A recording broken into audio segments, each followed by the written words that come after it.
development and also welfare of our people. Lastly, I'll make sure I will carry our flag with respect, dignity, and integrity. Thank you so much. Please, once again, I kindly request for your vote. Thank you very much, members of Parliament. Honorable Dr. Neema Peter Majule. Honorable Speaker and Honorable Member of Parliament, distinguished guests and distinguished leaders, ladies and gentlemen, my name is Neema Peter Majule. I am a Member of Parliament and special seats, but also I am a regional women wing leader for Dodoma, but also I'm in charge of all women wing leaders of the whole country. Not only that, I've experienced in working in politics, being a regional women leader. I worked under the community for more than 10 years. So I know how to work from grassroots level, mobilizing women, mobilizing resources to start income generating for the women. Not only that, I was a HIV/AIDS coordinator for almost 10 years, where I was able to travel over the whole region of Africa and overseas. I traveled to Brazil, USA, UK, and also in my continent, I was able to travel to South Africa, Zambia, Uganda, and Kenya to represent my country on HIV/AIDS because I was coordinator for HIV/AIDS over the whole country. During that, I gained experience of speaking in public. Not only that, I realized that African country, we share the same challenges, such as health problem. All of us, Honorable Speaker, we face tropical diseases, such as epidemic and pandemic, and also communicable and non-communicable diseases.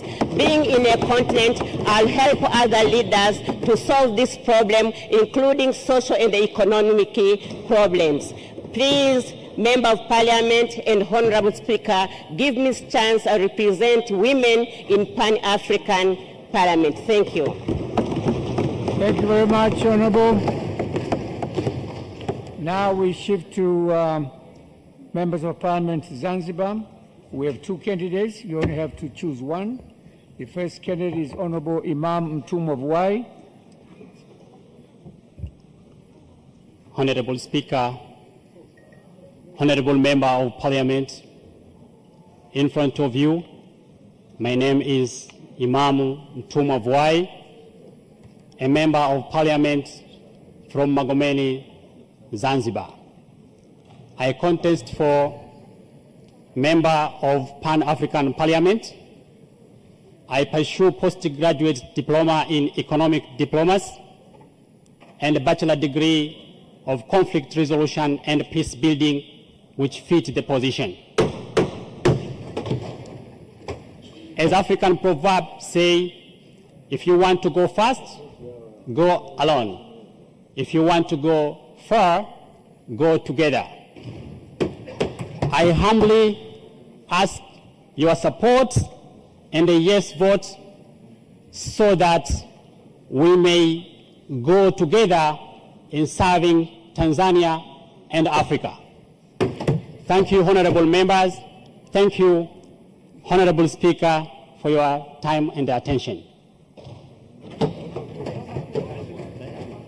Any questions? Any questions? Labda niseme Kiswahili, maswali. Honorable Suleiman Mohamed Rashid. Thank you, Honorable Speaker, my fellow Member of Parliament. My name is Suleiman Mohamed Rashid, Member of Parliament from Mwera Constituent, Zanzibar. I was worked in the Revolution Government of Zanzibar, different position, and Defense Institution. I was planning and statistic officer from Zanzibar Electricity Corporation. I was acting director, Urban Municipality Council for 9 months, and I was director of administration and personnel from the President Office, Finance and Planning. Honorable Speaker and fellow Member of Parliament, I have bachelor degree of economics from Zanzibar University. I have postgraduate diploma in leadership from Uongozi Institute, and I have master's in monitoring evaluation from the Open University of Tanzania. I have attended different seminar and workshop in Tanzania and outside of Tanzania, such as China. I am experienced and exposure that ready to fit for this position. Honorable Speaker and fellow Member of Parliament, I am very interested of this position because I want to influence 4 things. 1, advance economic integration and trade. 2nd, influence continental policy. 3rd, promoting regional stability and governance. And 4th, direct benefit for Tanzania citizens.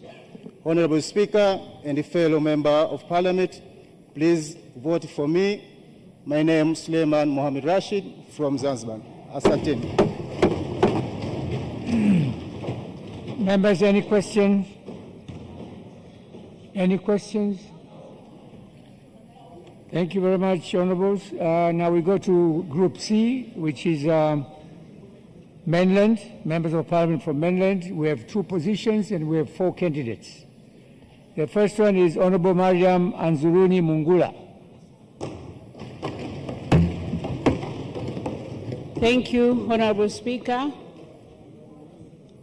Honorable Speaker, distinguished members of the Parliament, standing before you, my name is Mariam Anzuruni Mungula, and I am vying for the position of a Pan-African Member of Parliament representative. Honorable Speaker, I am an advocate of the High Court of Tanzania, and I held over 20 years of working experience in various positions, including leadership positions, which required me to have negotiating and leadership skills as well.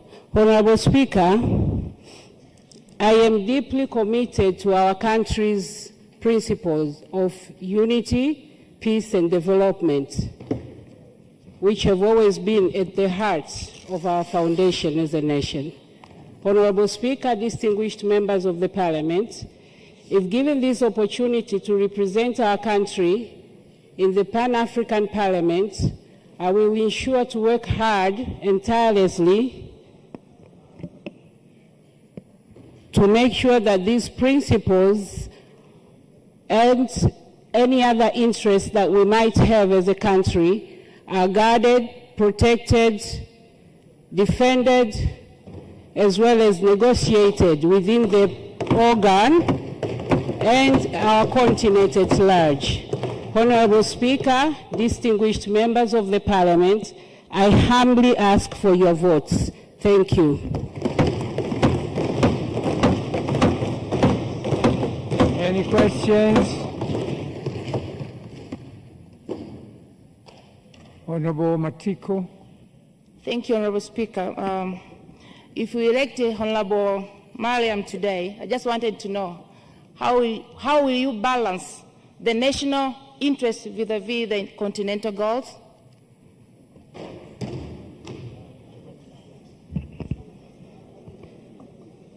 Thank you, distinguished member. As I have already stated, I will always ensure that our nation's interest comes first before anything else. Thank you.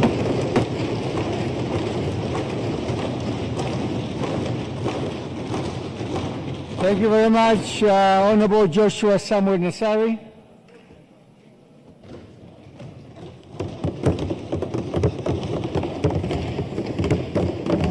Thank you. Thank you, Honorable Speaker.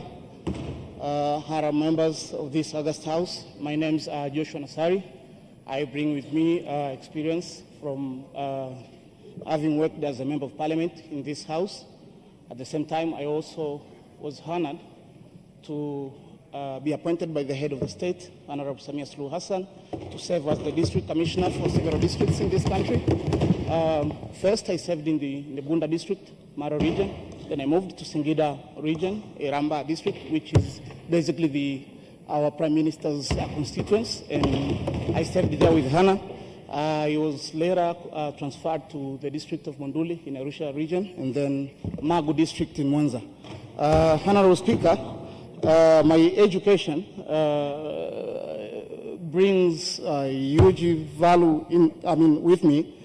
I received my bachelor's degree at the University of Dar es Salaam with honors. One of my teachers, or my professors, being Dr. Bashir Hali, who is here today as a minister. In 2016, I competed and I won a scholarship with Chevening, which is official British government-sponsored programs. And I received a master's degree in international relations and democratic politics at the University of Westminster in central London, UK. And then in 2020, I also graduated with another master's degree in international development and policy from the University of Chicago, Harris School of Public Policy, which was basically sponsored by the Obama Foundation. It was a special program that was crafted by the University of Chicago, Harris School of Public Policy, and the University and the Obama Foundation, to enhance the global identified young change makers. Honorable Nasari, could you please solicit for your vote? Sorry? Could you please solicit for your vote?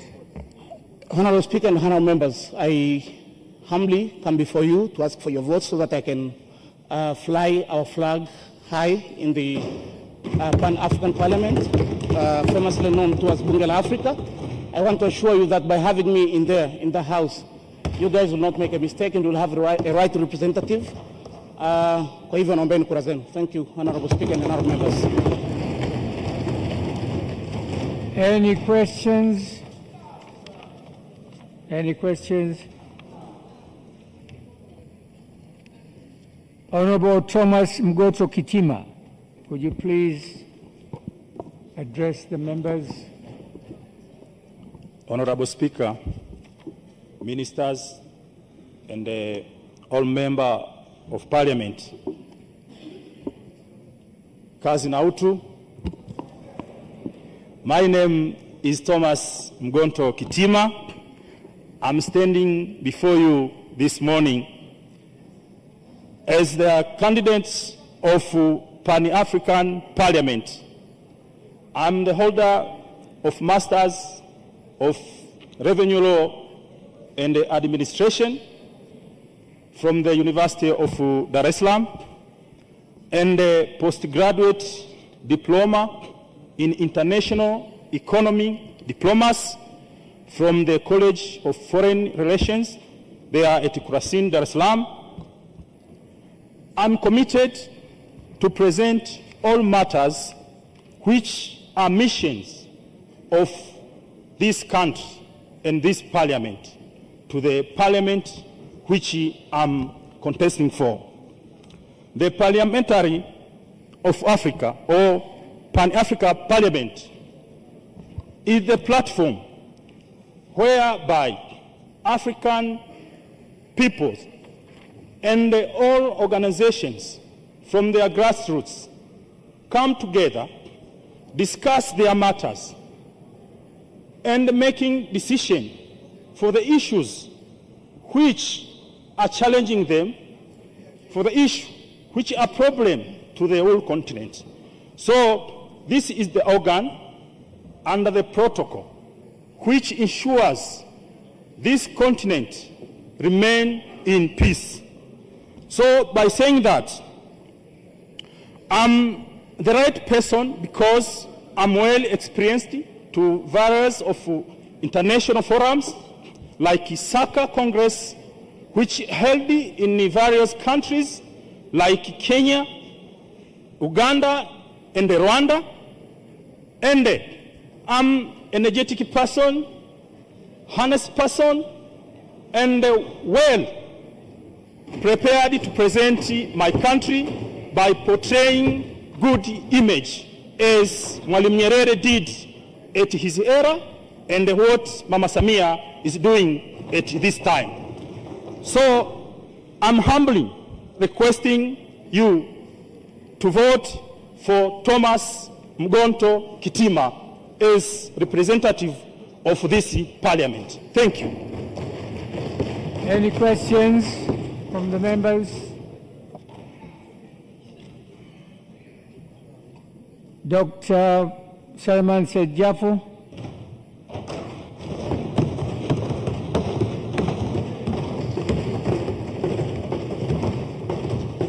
Right.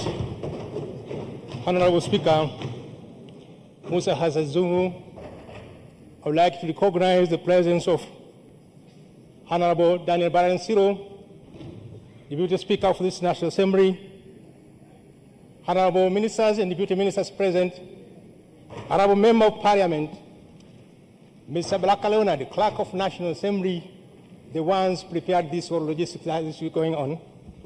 Ladies and gentlemen, good morning. Mr. Speaker, first of all, I would like to take this opportunity to thank the Almighty God for granting me this opportunity to stand on this podium. But also I want to extend my sincere gratitude to Her Excellency Dr. Samia Suluhu Hassan, the President of the United Republic of Tanzania, and the Chairperson of Chama cha Mapinduzi, a champion of diplomacy and development in the Africa. I would like also to extend my heartfelt gratitude to the member of the Central Committee for nominating me to stand here as the candidate for Pan-African Parliament. Mr. Speaker, shortly I would like maybe to brief what my back experience. One, as all you know that I was a former Minister for Industrial Trade, responsible for negotiation on trade matters, national and international trade, but also I was a former Minister for Environment and Union Master in the Vice President's office, responsible for all union matters. As I think you know, we addressed almost 14 challenges that was facing our union. But I was a former Minister for regional and local government authorities for almost 4 years. But also, I was a chairperson of African Continental Free Trade Area for 1 year, serving the African continent on all issues related to the business. But also, I was a member of SADC Parliamentary Forum for the period of 2012 to 2015. Mr. Speaker, in that experience, I was elected to be a treasurer for SADC Parliamentary Forum with the outstanding performance on financial matters. I was the ones innovated a new system for finance monitoring in the SADC region, and system called the Jafo Financial Communication Protocol. That is a success story that I have. Mr. Speaker, from this back of boldness of experience, I believe that a member of Parliament, they will select me, and I'm sure that I will be the ones who support all the government issues. I will be the ones who represent the government matters to share success stories. Because as you know that African Parliament is a platform. That's why we have to exchange ideas and share success stories. We, Tanzania, we have to tell our African people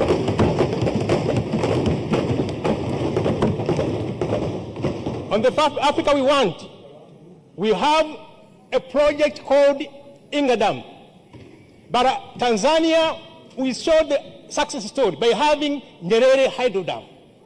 This is success story, and we have to share this success story.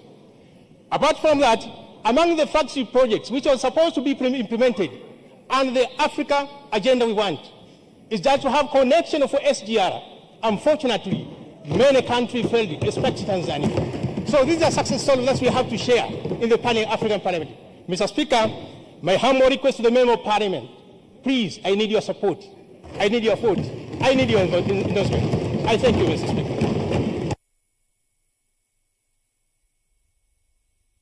Much. Now we have one position from the members of Parliament from the minority group, one candidate and one position, Honorable Rashid Habib Ali.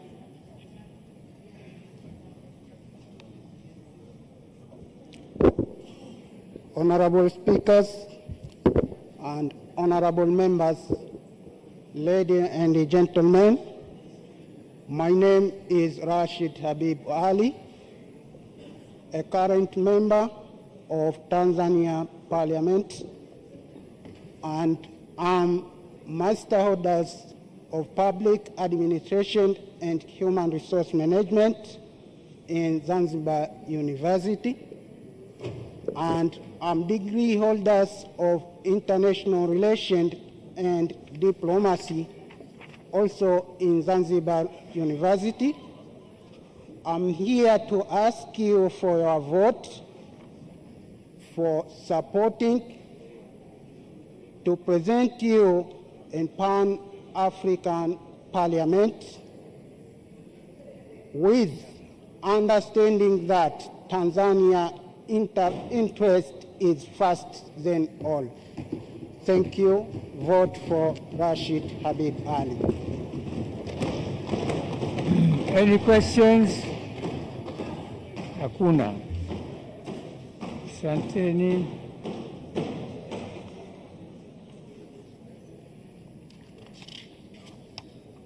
Now we have members of the SADC PF. We'll start with Honorable Kasim Hassan Haji. From Zanzibar, position is 1, and we have 2 candidates. Honorable Member of Parliament, I seek your vote to present Tanzania at SADC Parliamentarian Forum. With proven experience from my previous service, I'm ready to advance our nation and the parliamentarian interests. I respectfully request your support. Thank you. Thank you very much. Any questions?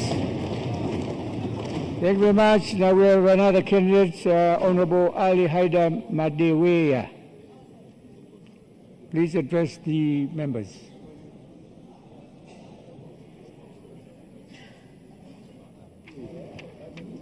Honorable Speaker and my fellow MPs of Member of Parliament, my name is Ali Haidar Madeweya. I have a bachelor degree of supply chain management. I know the big role of SADC for Tanzania.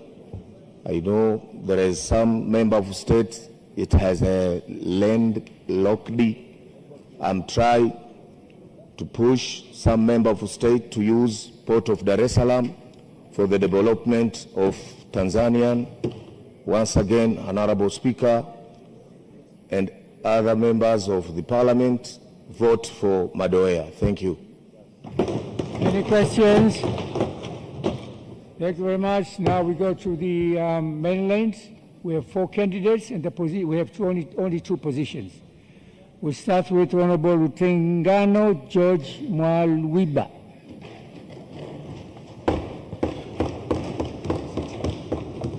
Honorable Mr. Speaker, sir, honorable ministers, my colleagues, member of parliament in this house, my name is Lutengano George Mwalwiba, a member of parliament from Busokelo in Mbeya region. I'm one among those who are just contesting the post of being your representative in SADC Parliamentary Forum. My colleagues, I know that we all understand involvement of our country in political freedom liberation of these member states of the SADC. Right now we have only one common goal for all member states, and this is just to ensure that we achieve economic liberation together. Our country has got a very good policy, and our foreign policy is standing for diplomatic economy. What is to be done in that place is to ensure that the interest of our country is well safeguarded. And I'm going to do this in a very committed heart. I'll be dedicated and keen observing that Tanzania is benefiting to get all this.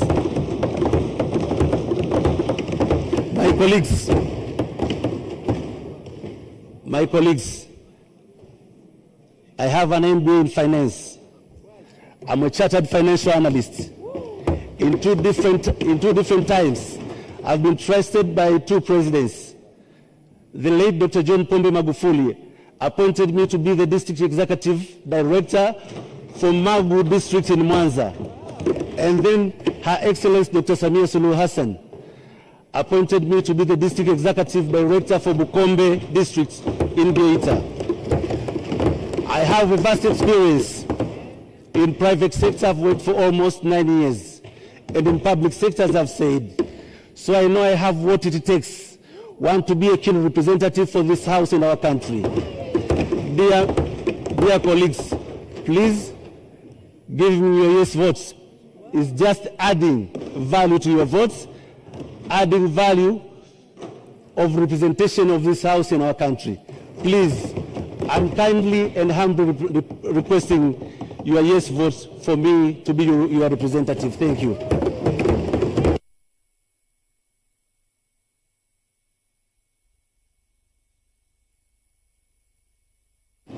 Any questions?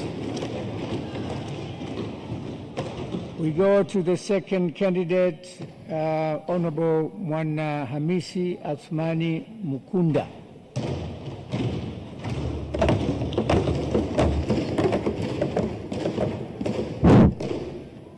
Honorable Speaker, my dear Honorable Member of Parliament, as my name is Mwanahamisi Athmani Mukunda, Member of Parliament representing Special City from Shinyanga region.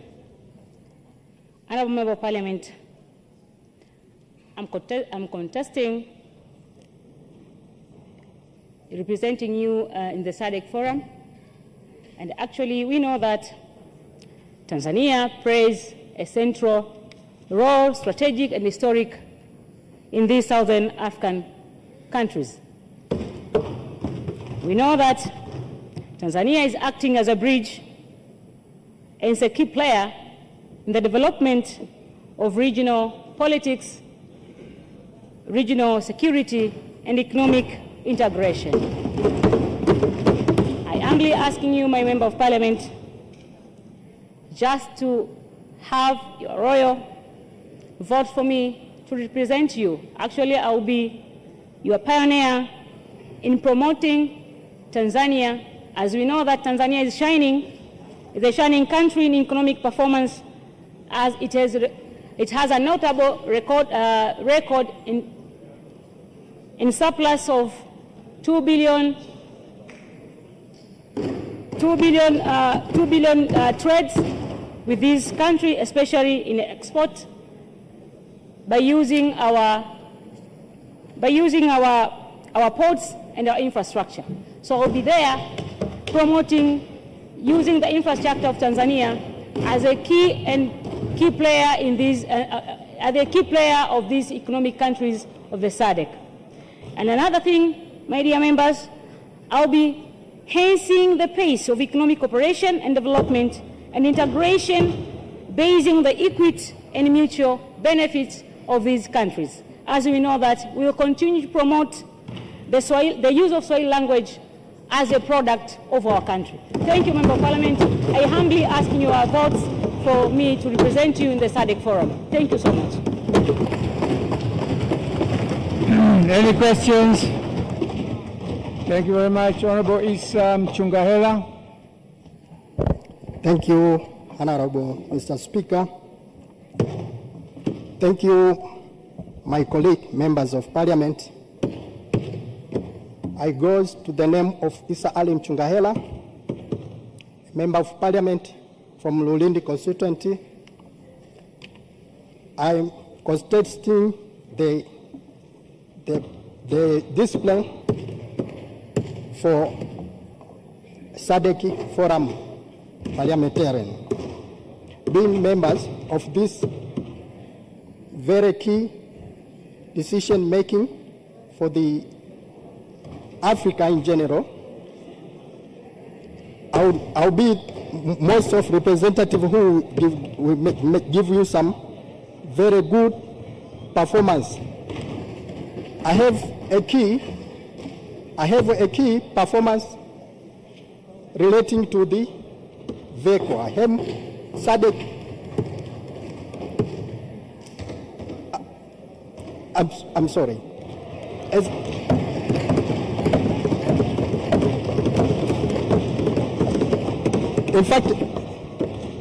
In fact, as my name try to prevail, my name is Mchungahela, but I'm going to represent you for all financial matters because I am finance accountant and auditor international.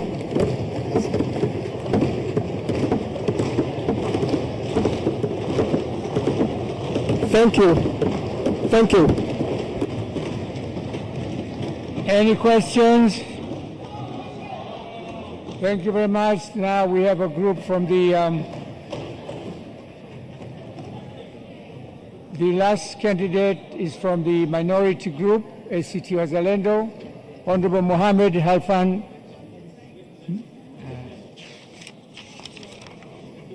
Yes, we have Honorable Joseph Kapoma.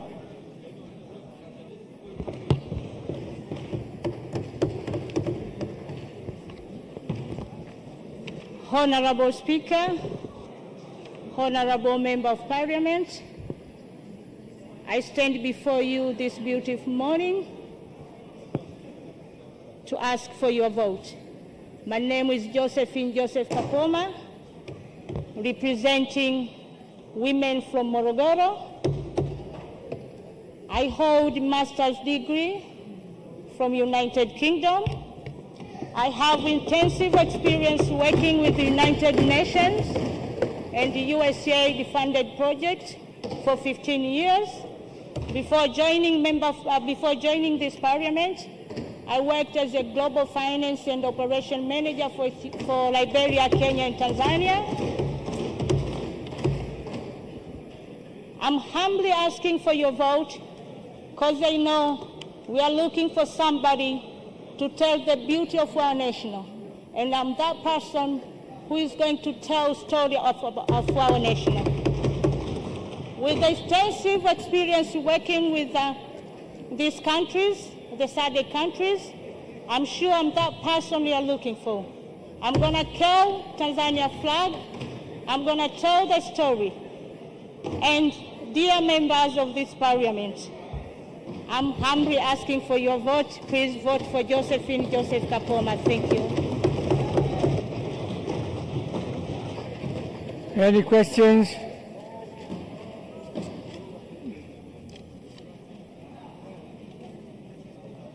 Thank you very much. Our last candidate from this group is a minority group from the ACT Wazalendo, Honorable Mohammed Halfan Isa. We have one position and one candidate. Unfortunately, Mr. Mohammed Halfan Isa is sick and he won't be able to be here.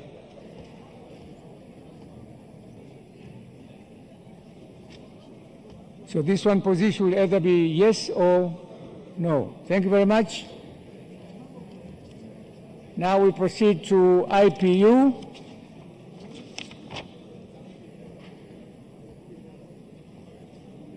The first group is from members of parliament from the women's side, Tanzania mainland, and we have Balozi Pindi Chana.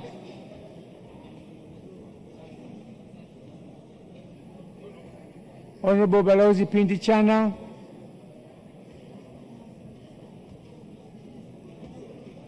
The second candidate is Engineer Mwanaisha Ngazi Ulenge.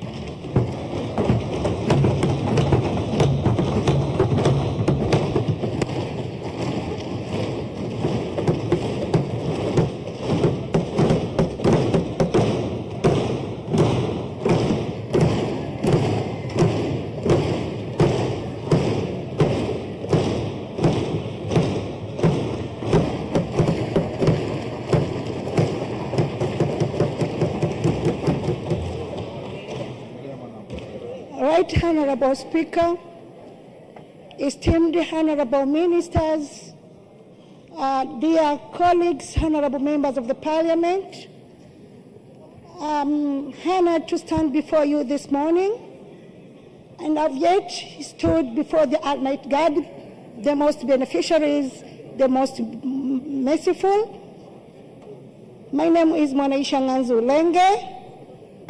I'm the holder of master's degree in civil engineering and environmental science.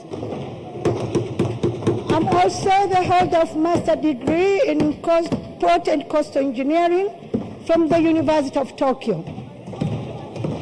I've got the opportunity to work in the central government in the Ministry of Works, as well as TANROADS and Tanzania Ports Authority.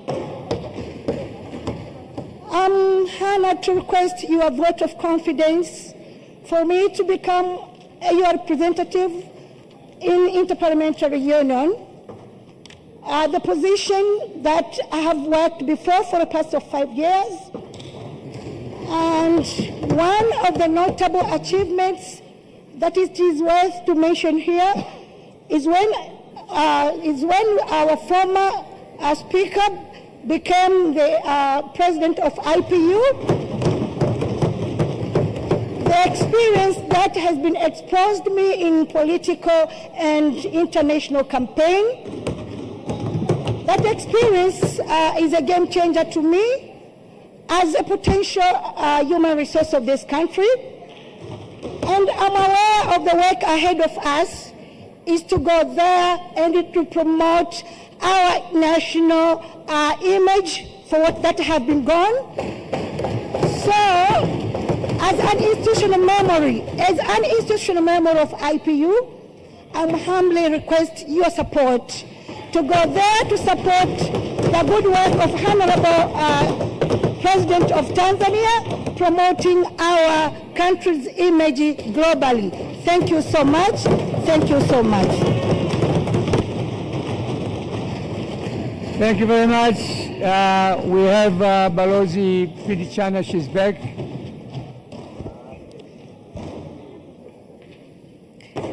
Honorable Speaker, my name is Pindi Chana. However, they call me Ambassador Dr. Pindi Chana. I am a lawyer by profession, holding my PhD in international law. I stand before you, Honorable Speaker, and my fellow members of Parliament. First of all, allow me to express my gratitude and appreciation to Her Excellency Dr. Samia Suluhu Hassan, President of United Republic of Tanzania, for approving my name, and today I'm here before this Parliament. Honorable Speaker, I'm standing here to humbly request to be a representative from our Parliament to Interparliamentary Union, IPU. IPU was established around 1889, and it composed of not less than 183 national parliaments. I want to say that IPU is concerned with issues of human rights, issues of peace, democracy, and parliamentary diplomacy. Being a lawyer and a diplomat, I'm sure I'm uniquely positioned to serve for this position. I hereby, with all humbleness, request, Honorable Speaker, and my fellow brothers and sisters, members of Parliament, I request for your 100% vote to go and represent this Parliament to IPU. With these few remarks, I thank you, Honorable Speaker, sir, Your Excellency, for your attention. Thank you very much. Now we have two candidates from Zanzibar, and you just have one position. So I'm now calling Dr. Zayana Abdal Hamad.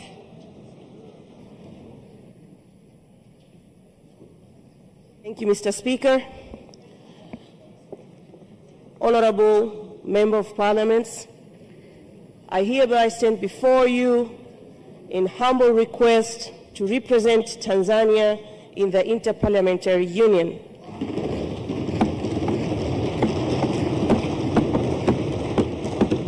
My name is Dr. Zeana Abdallah Hamid, and I am a graduate in PhD in Health Informatics,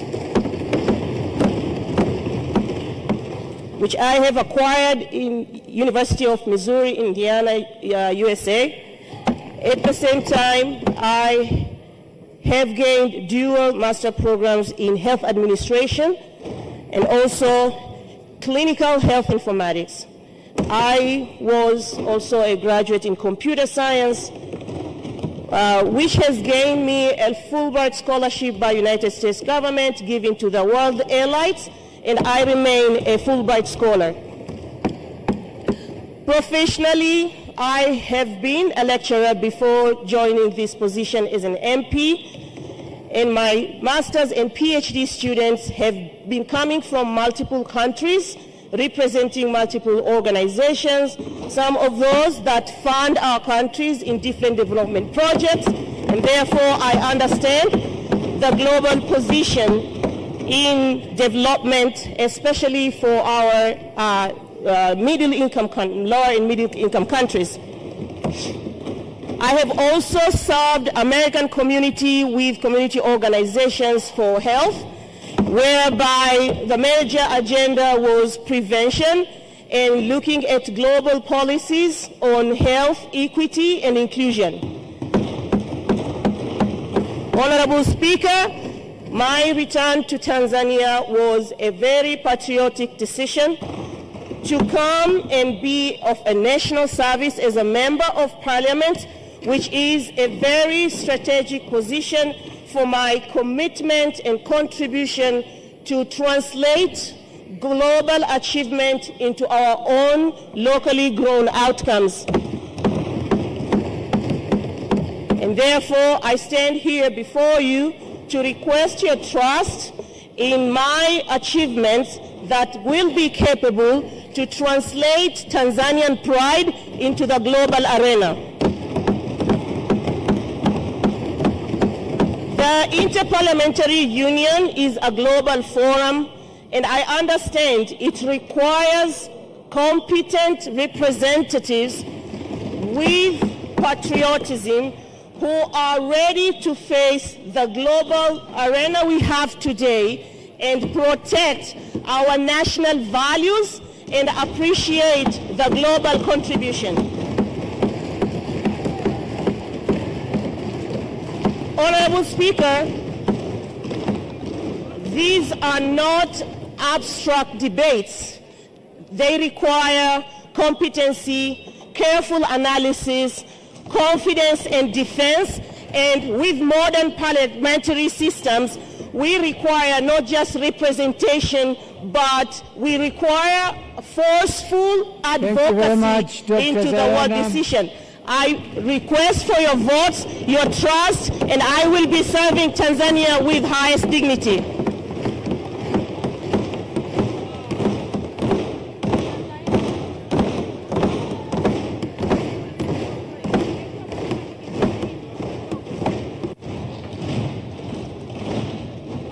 Honourable members, now I call on Honourable Yuma Manga Omar.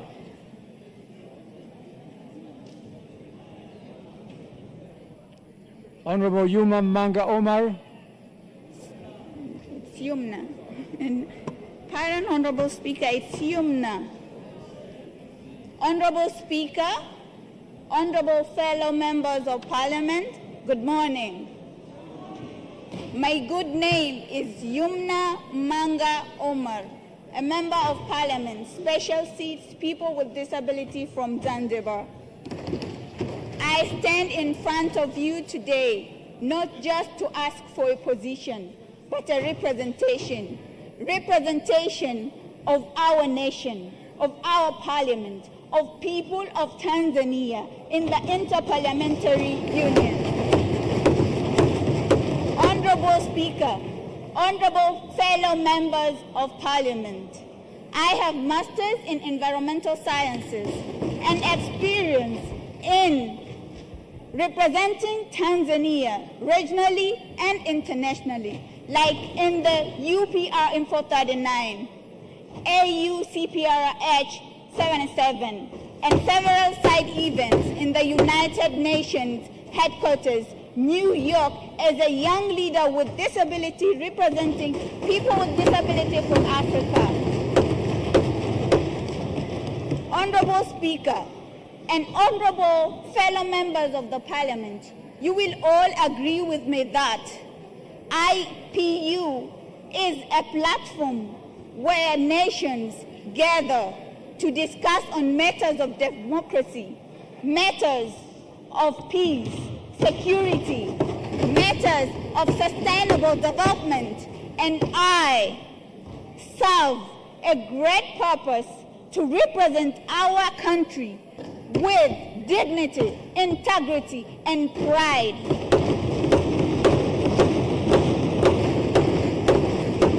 Honorable fellow member of Parliament, I sincerely, humbly, from the bottom of my heart, ask for your vote. Thank you. Yumna Pewe. Congratulations. Members of Parliament, this is the epic of Tanzania. Two candidates running for the same position and each one of them supporting the other.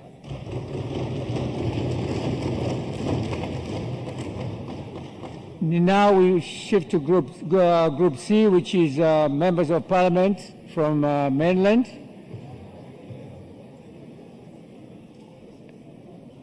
We start with Honorable Engineer Fatma Ali Rembo.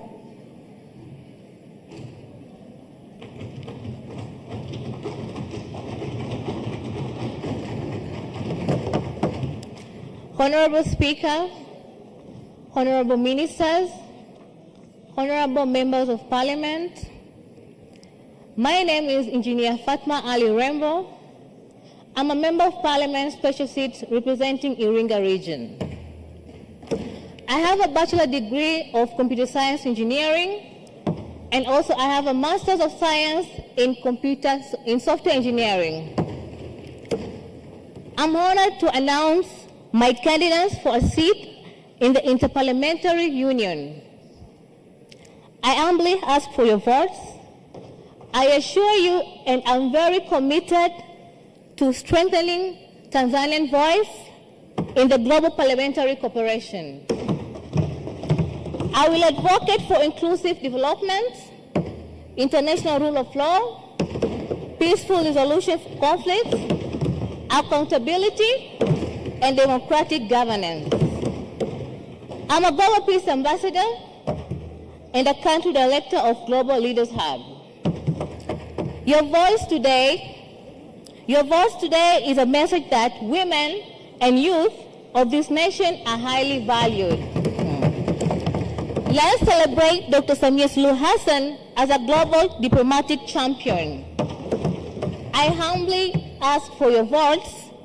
Send me and let me go and represent my country, because I know I can. I've done it before and I'm ready to do it again.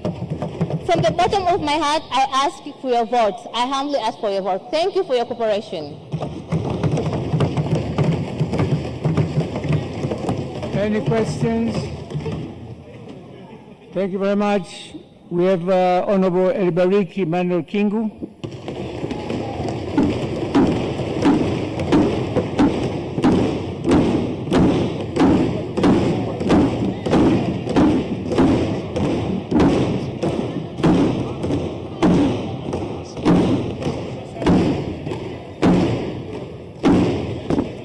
Honorable Speaker, on behalf of myself and on behalf of the people of Ikungi West, I would like to convey my gratitude, full of humility and dignity, for the respect that your office and the office of the Clerk of the National Assembly has bestowed on to me. Thank you so much, Honorable Speaker. Honorable Speaker, my names are Elibariki Emmanuel Kingu, parliamentarian from Ikungi West, a master degree holder in sustainable development and diplomacy from the United States, a bachelor degree holder with upper second flying results from the Mzumbe University, Public Service Management, majoring in Central Government, the former District Commissioner from Kisarawe, former District Commissioner from Igunga, former Chairperson for the Standing Committee on Health here in the Parliament of Tanzania for last 1 year, and also an IPU parliamentarian for last 5 years, in which we together, Honorable Speaker, managed to accomplish a lot of mission in the country for the flying color beyond the sky. Honorable Speaker, it's of that reason, deep of humility and dignity, I want to assure my fellow members of Parliament, I served as an IPU parliamentarian for 5 years. I served this nation with a humbled heart, dignity, and humility. I represented the interest of Tanzania and made the flag of our motherland to fly beyond the horizon of the blue sky. We managed, Honorable Speaker, you are a witness, Honorable Speaker, I with you managed to accomplish a very positive strategic mission of the country in Angola. I was one of them to bring the victory back home. As far as that is concerned, Honorable Speaker, I was sent by the country to do the mission to bring the WHO director in Central Africa. I was one of the spearheaded persons that we bring the victory back home, Honorable Speaker.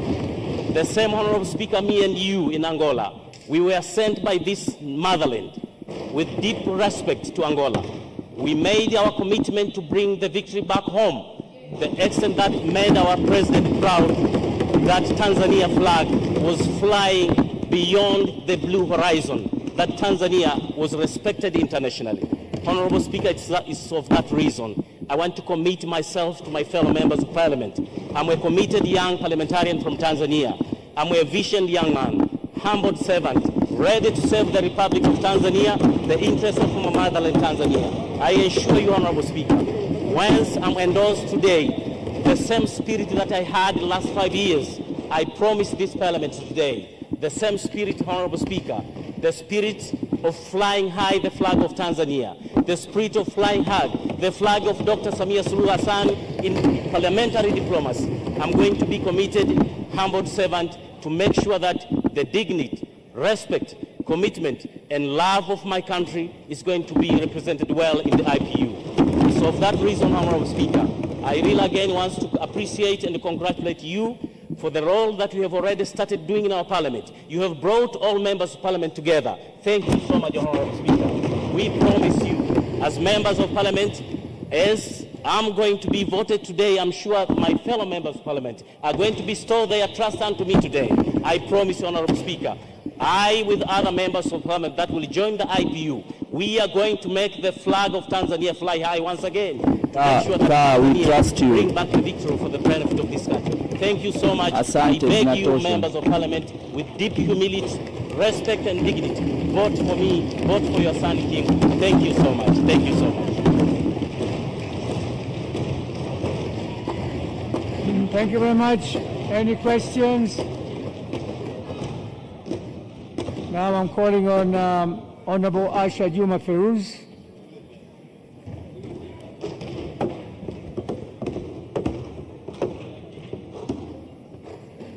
Mr. Right, Honorable Speaker, my fellow members of Parliament, ladies and gentlemen, good morning.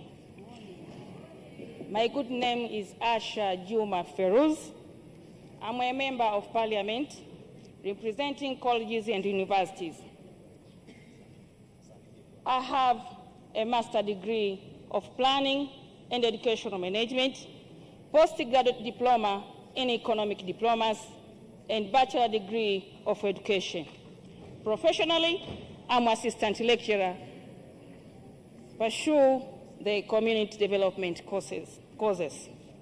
My dear fellow colleague, I'm humbled to stand in front of you to beg for your votes for me to represent my country or to IPU parliamentary. My dear colleagues, what I can promise you, I'll be very committed and focused to maintain our national interests, especially in peace, maintaining democracy growth, and sustainable development. My dear colleagues, I'll be very focused to search for good opportunities that will promote our good economic growth, also different opportunities for improving our economic diplomacy. My dear colleagues, I'm humbled to beg for your votes for today to be a member of IPU. Thank you very much.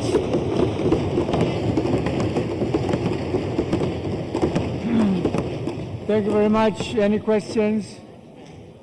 Thank you very much. Honorable Rashid Abdallah Shangazi.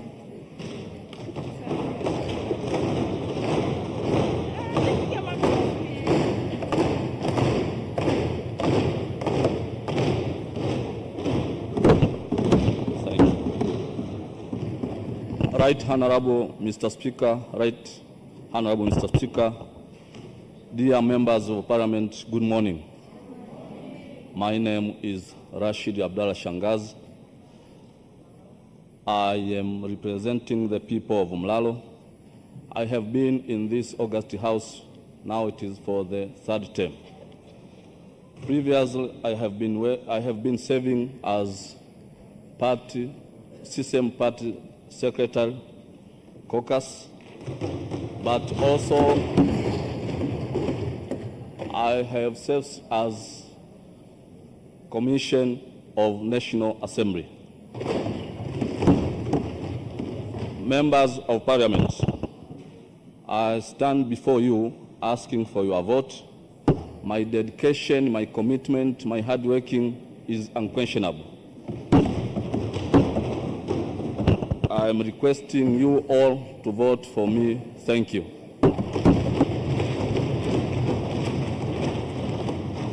Now I call upon you, Honorable Emmanuel John Kambai.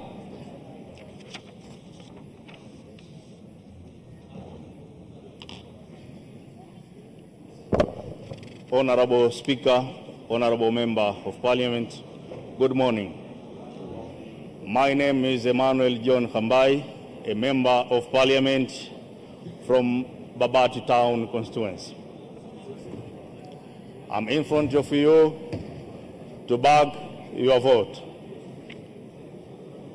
I humbly beg your vote. My education, I have master degree in business administration, in governance, leadership and governance. I have a degree of procurement and logistics management. I have a CPSP Tanzania. I have a CPSP UK as a global standard. My colleagues, I humbly seek your vote to represent you in the Interparliamentary Union so that to represent you in this House and our nation. If I'll get this opportunity, I will stay for the interests of our country with integrity, cooperative,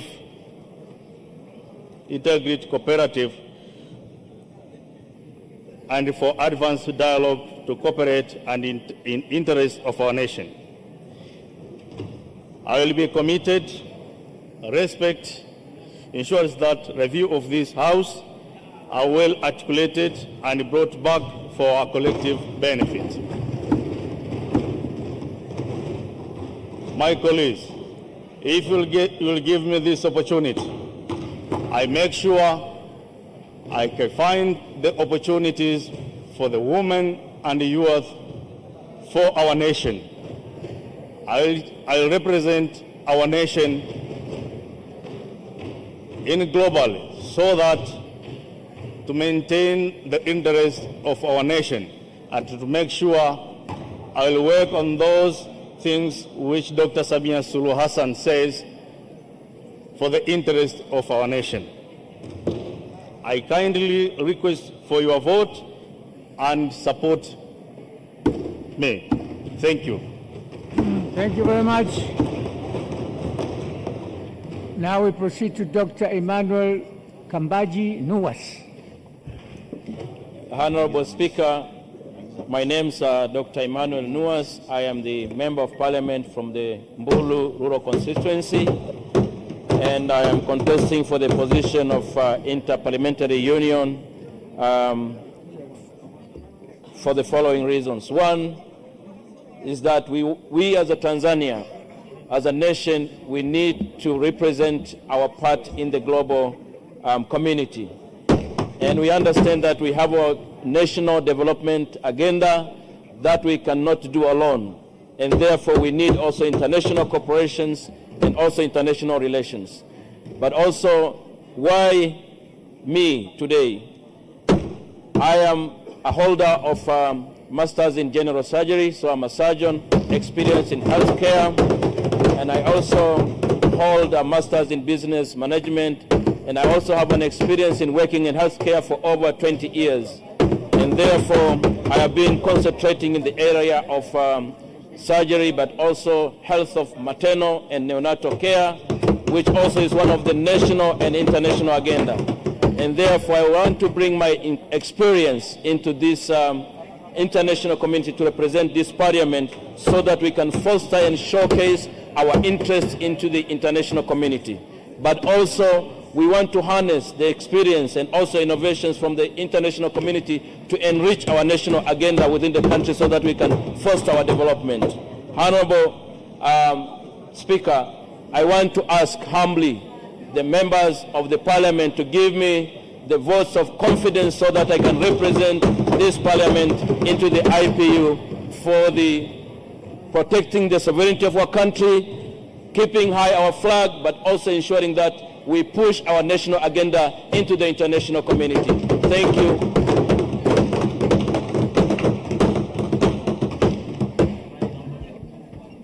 Now I call upon Dr. Yahya Ismail Nawanda.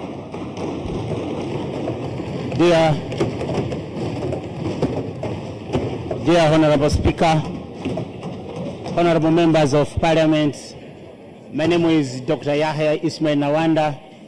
I'm a PhD holder from University of South Africa, and then I'm also holding a master's from University of Antwerp in Belgium. Also, I'm holding master's from University of Dar es Salaam. Dear members, I just came in front of you. My work experience, I've been a regional commissioner of SIMIU for 2.5 years. I've been DC for almost 10 years in Lindi, Tabora, and Iramba. I also worked as a lecturer at Sokoine University of Agriculture. Here I'm privileged to have two professors who taught me, Professor Muhongo, who was a visiting professor, and Dr. Ali Bashiru, who was also my lecturer at the University of Dar es Salaam. I'm here in front of you requesting members to vote for me, IPU, and I promise to be a very active member in fostering development, especially when it comes to issues of Tanzania. I've been working in Tanzania in different sectors as regional commissioner, as I've said. Also, I worked as a member of international organization. Therefore, I understand ABCs about what Tanzania needs, especially to the contemporary society. I'm here in front of you asking for votes, and I'm humbly requesting to vote for me at IPU. I'll be a very active member, and I promise to be a very active member and take all the good things which Tanzania needs to be spoken, especially to the IPU. I'm also a multilingual. I can speak Portuguese, I can speak French, I can speak Japanese and everything. I also, in front of you, I just want to say thank you very much. Shishi, muito obrigado. Merci beaucoup. Thank you very much. Thank you.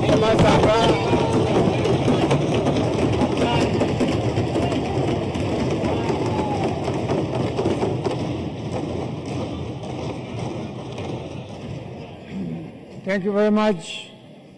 I believe there are no questions. Now we proceed to Honorable Zuberi Yahya Mfaume.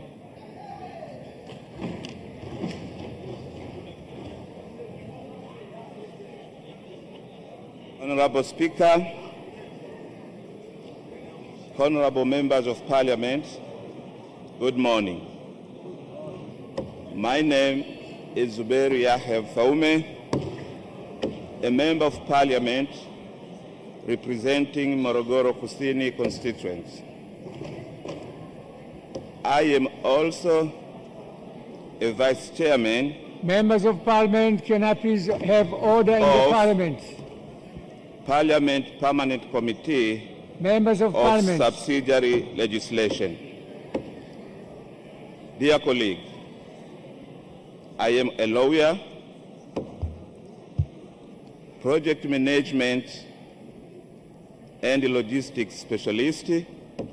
Indeed, I'm a pharmaceutical technician. I'm here before you, colleague, to request your vote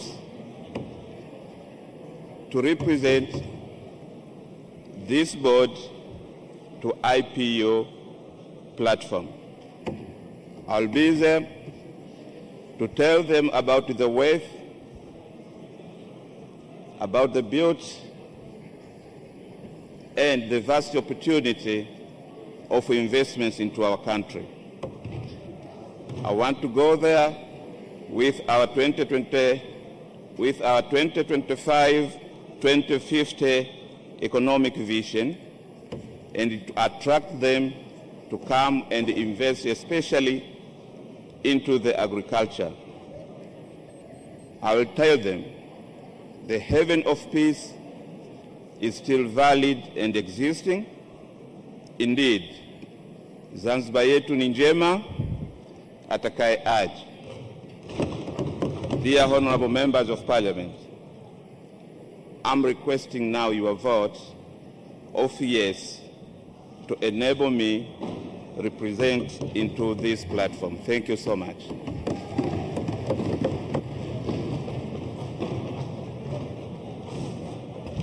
Thank you very much. Now I call upon a member from the minority party. There's one position and one candidate. Honorable Kiza Hussein Mayeye.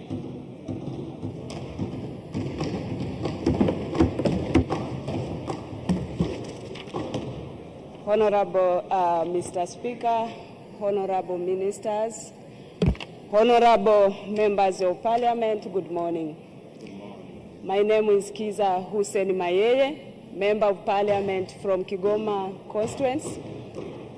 I'm here before you this morning with humility and a sense of responsibility to seek for your vote and support so that I can represent my country to Inter-Parliamentary Union. Hello, members of Parliament.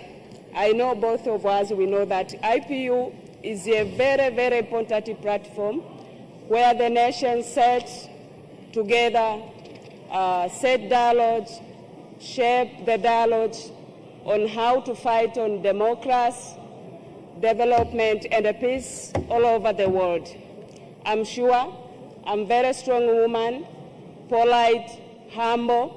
I'll be able to help my country, to help my President Samia Hassan Suluhu, to represent the country of Tanzania outside the world. Kindly, I need your vote. And in Kigoma, we say, mlakoze imana ibafashe. Asanteni sana, Mungu awabariki sana.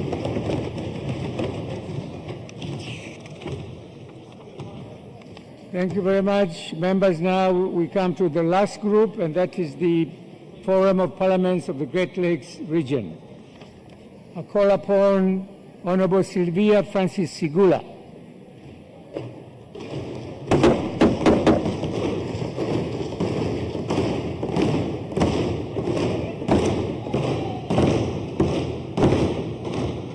Thank you, Honorable Speaker, Honorable Member of Parliament. With respect and gratitude, I would like to greet you all. Good morning. Honorable Member of Parliament, before you, I'm Sylvia Francis Sigula, Member of Parliament, special seat from Rukwa region. Dear Honorable Members of Parliament, my profession I'm a lawyer by profession, holding a bachelor degree in laws. Honorable Member of Parliament, I'm honored to stand before you, seeking your votes and your confidence upon me.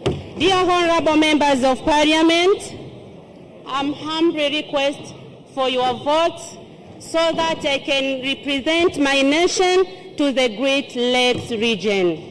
Honorable Member of Parliament, as all we know, the Great Lakes region deals with conflict resolution, and the Great Lakes region is very important for peace, security, and cooperation among member states. Honorable Member of Parliament, if I'll be given this chance, I promise you I will represent my country with confidence, with respect, with integrity, confidence, and commitment. Dear members of Parliament,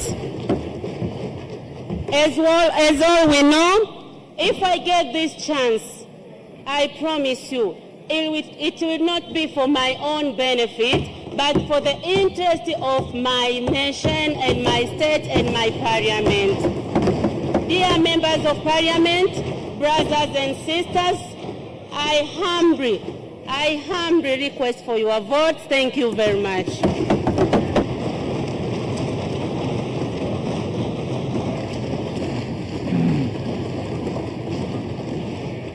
I now call upon Honorable Margaret Baraka Ezekiel.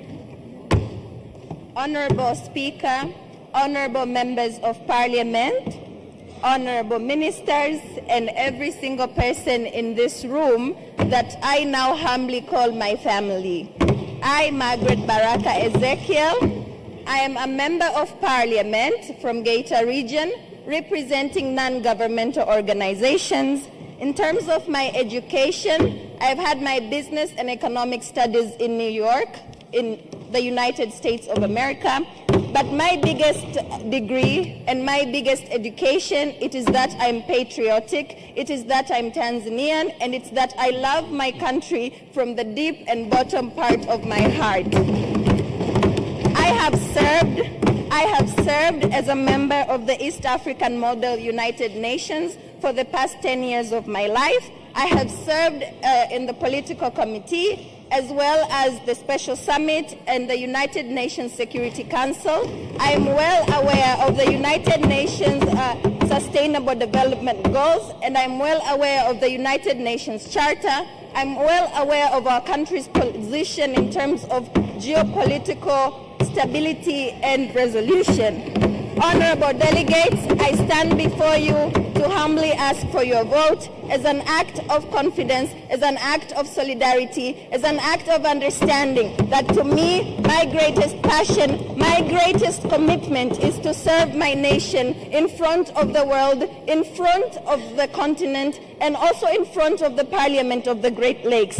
And in the words of Mwalimu Julius Kambarage Nyerere, the founding father of our nation, he states and he said that a great nation is not one with buildings, is not one with roads, it's one with respect. And it's with that same respect, I would like to stand with the interests of my country in matters of national security, national sovereignty, and national patriotism. In a world where human dignity is eroding, in a world where diplomacy is fading, I would like to say to the world and to the Great Lakes that I am proud. I am proud to be Tanzanian. I am proud that my president, Dr. Samia Suluhu Hassan, has been among the presidents who up to now have held on to the true meaning of the word diplomacy, of the word humanitarian, of the word of economic and environmental activist. And with every word, she has stood for her country with great dignity, with great humility. And it is with this great spirit,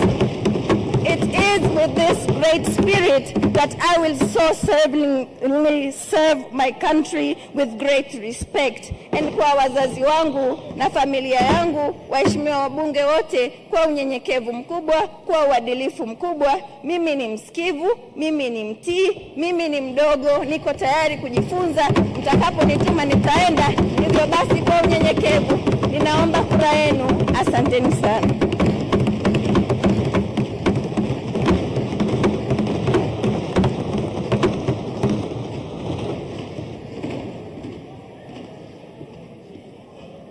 Now I call Group B from Zanzibar, 2 candidates and 1 position.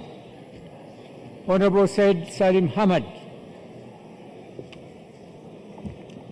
Thank you, Honorable Speaker and honorable members. First of all, I would like to take this chance to thank you, all of you, for giving me this chance to be one among the members that will take this marvelous opportunity to the Great Lake region.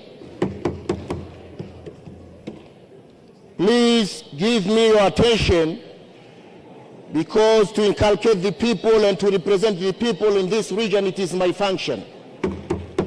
I am Said Salim, the Member of Parliament from Ole Pemba, and also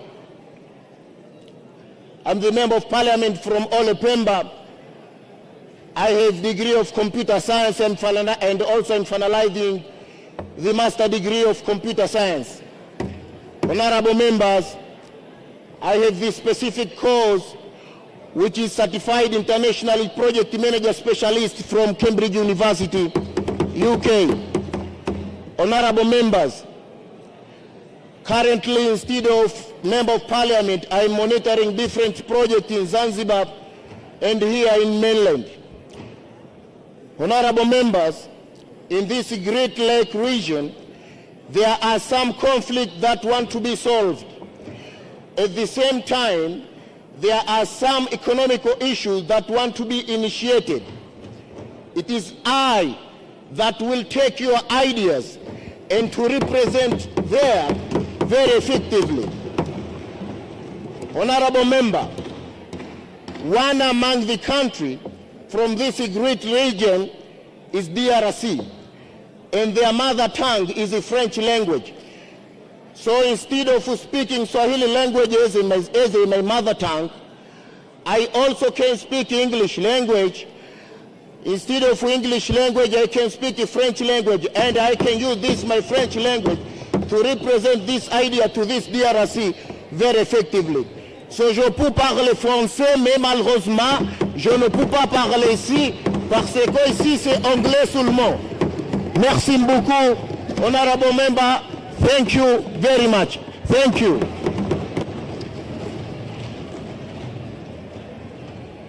Thank you very much.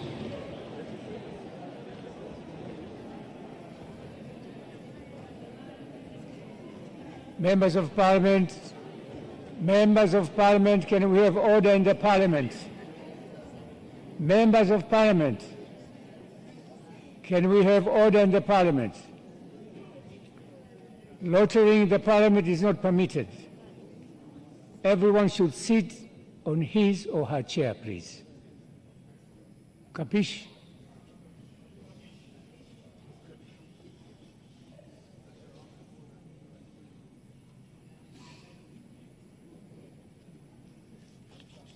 I'm calling a member from Zanzibar, Honorable Sadifa Juma Hamis. Mwenyekiti. Simba, Yangara. Honorable Speaker, Ministers, Member of Parliament, I'm Sadifa Juma Hamis. My working experience as a Member of Parliament, it is about 3 times now. Also, I was a chairman of Youth League in Tanzania. I was a member of Central Committee in CCM. My level of education, I have master's degree in international relations and diplomacy. I have Bachelor of Law and Sharia. Honorable Speaker, I would like to take these marvelous and unique opportunities to request for your vote and your support. Why? Honorable Speaker, Tanzania nowadays, we have our interest.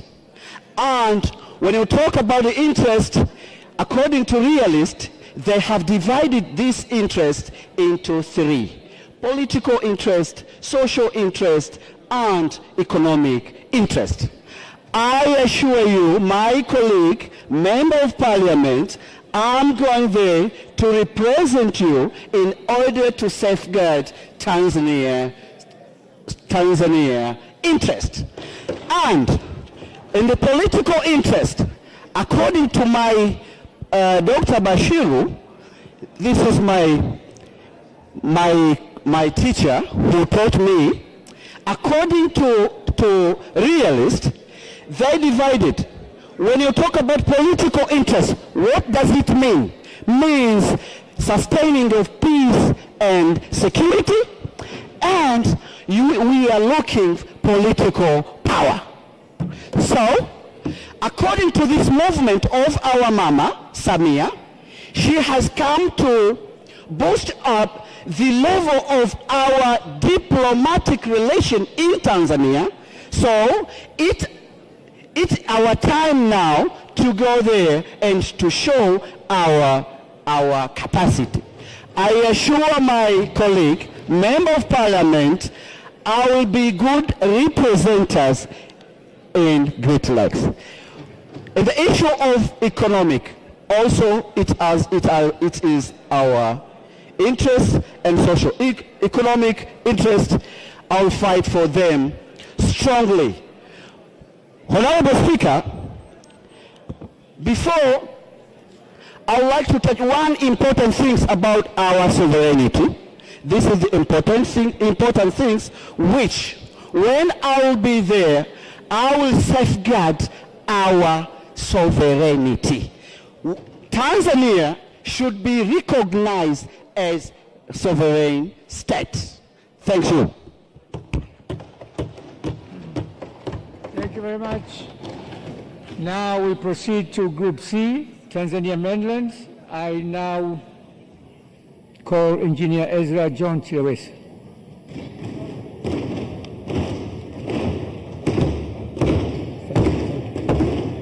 Right Honorable Speaker, my fellow members of Parliament, I'm taking this opportunity first to thank you, Right Honorable Speaker, for nominating my name, but also I'm greeting you, members of Parliament, in front of you.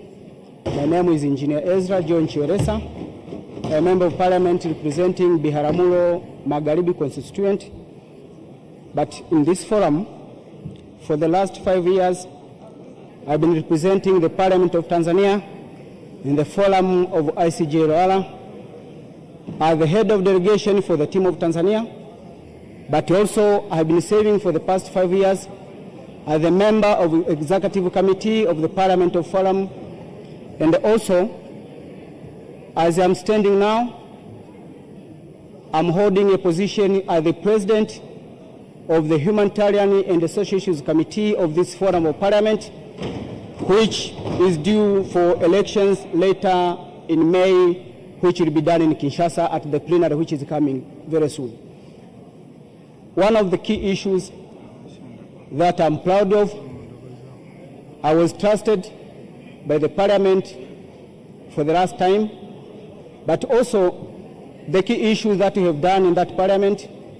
I've been involved in 2 great occasions which have brought back the victory in this country, where I was involved as the team of the campaign for the president of the IPU, but also, Right Honorable Speaker, under your guidance, last year in April, we were in Angola once again, vying for the position of the Secretary General of this forum, and for the first time we brought back home the victory, whereby Dr. Ambassador Deo Mwapinga was elected to be the first Secretary General from Tanzania. But apart from that, I was involved in so many activities which has brought back the honor in this country, whereby most of the time we are dealing with the conflict resolution. And as the President of the Humanitarian Associations Committee, together with the President of Peace and Security, we proposed a proposal at the Plenary Assembly which was blessed in Sudan in 2023, whereby we conducted a thorough fact-finding mission, trying to sort out the conflicts which have been going on. As the parliamentarians, we have met various presidents, including the President of DRC, President of Uganda, President of Kenya, President of Rwanda, in view of trying to release the tension which is happening in this region. So with my experience in the position that I've been holding in this forum, I'm sure if I'm going to be given this chance once again, I represent the country interest, whereby making sure this region is at peace will give Tanzania the relief, because you can't call yourself that you are developing or you are at peace while your neighbors are fighting. So the interest of Tanzania is to make sure all our neighbors are at peace, so that when we are planning our development, even our neighbors can plan also and be part of our development in this region. Having said that, once again, my fellow members of Parliament, in front of you is Engineer Ezra John Chiweresa, who was representing this Parliament as the head of delegation. I'm standing in front of you, requesting you guys, requesting you members of Parliament, requesting the Right Honorable Speaker also for your vote, so that once again I can be leading this team of Tanzania in this Great Lake region, so that peace can be maintained, but also the honor of Tanzania can be maintained as well. Thank you so much for your chance. I'm requesting for your vote once again, and thank you so much for giving me this chance.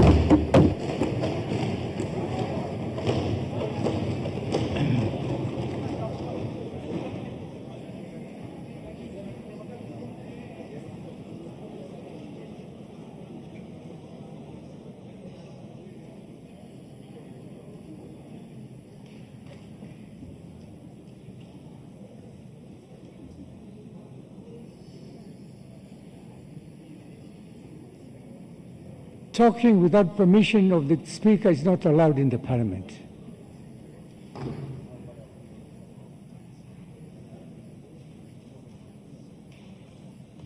Honorable Cosmas Ntesigwa Bulala.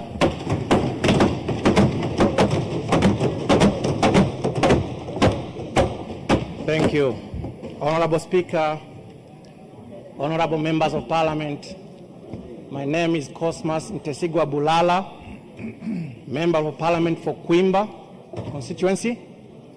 My colleagues from Mwanza call me Mwanza's finest. And I rise before you to seek to represent this House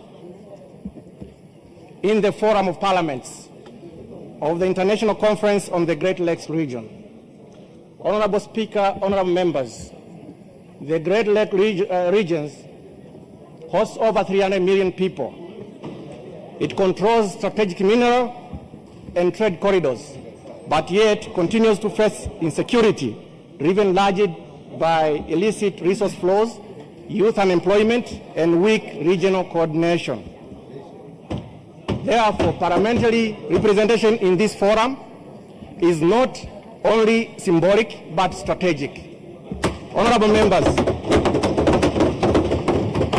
I request for your votes to represent you in this forum to talk on issues of peace and security, issues of trade and investment, and on youth and the future.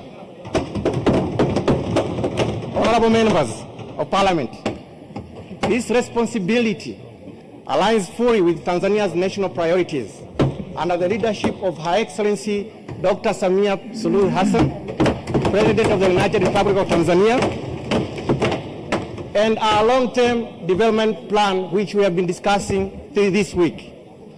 I bring commitment, regional focus, and strong representation of this House. I humbly and respectfully ask for your votes. Thank you.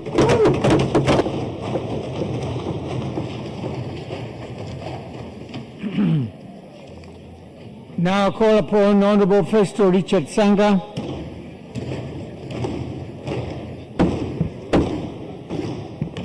Thank you, Honorable Speaker and my fellow Member of Parliament. My name is Festo Richard Sanga. I present Makete constituency, the great people of Makete, from Njombe region. Mr. Speaker, I hold a degree of political science and also a master's degree of leadership and good governance.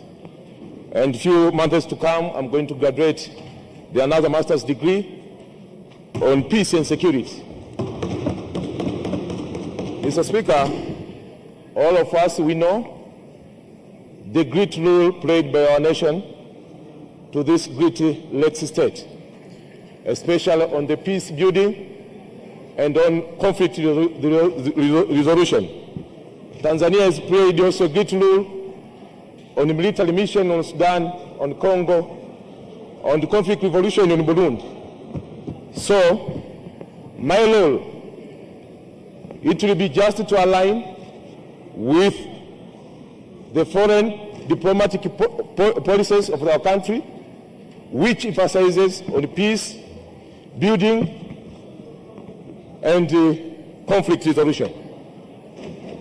My devotion to you and to my nation, I will wave the flag of our nation high with a great heart, and I will serve the national interest first if I'll be voted. I'm humbly requesting for your votes so that I'm going to represent this House and this nation of my loved motherland. Thank you so much, Mr. Speaker, and thank you for giving this chance.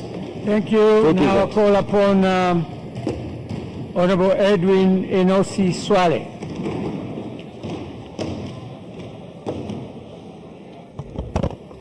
Honorable Speaker, I'm extremely humbled to stand before you this morning and address this Parliament. First of all, members of Parliament, before you, I'm Edwin Enosi Swale, a graduate of bachelor degree from the University of Dar es Salaam and holding a master's degree in corporate law and international law. Members of Parliament, it is a great honor for me this morning to seek a vote from you to represent you in the Great Lakes. Honorable members, you may ask why I'm vying for this position.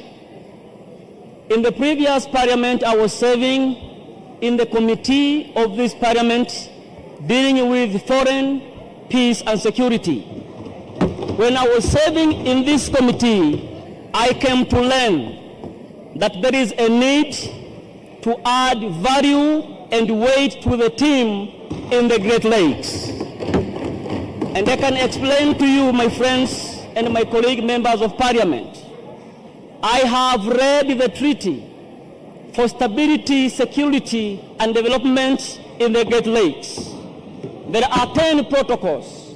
One of them is to foster the agenda about development, restricting illegal exploitation of minerals, fostering war crimes, prevention of violence against women, etc. So members of Parliament, if you need a person to foster the agenda of 2050 about infrastructure, peace, good governance, Edwin Enos, I'm here, vote for me. Members of Parliament, if you want a person to foster an agenda of democracy, good governance in the region, Edwin Enos, I'm here, please vote for me. Members of Parliament, I can assure you I will make sure the interest of our country stands tall always. I know the geopolitics of the region. I know the peace issues of the region. I can assure you, if you vote for me, I will add value in the team. I will stand as an Attorney General to guide my fellow members to make an interest of our country. Members of Parliament, my fellow ministers, deputy ministers, and my colleagues, members of Parliament, your votes will never be wasted. Please vote for me. Thank you, and God bless you.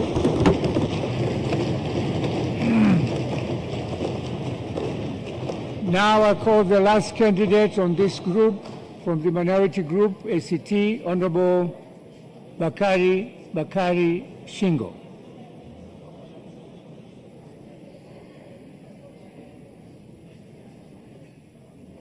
Na Mheshimiwa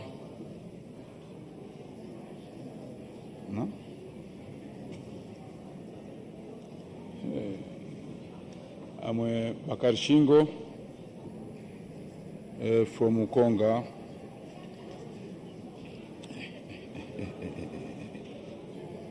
Excuse me, excuse me.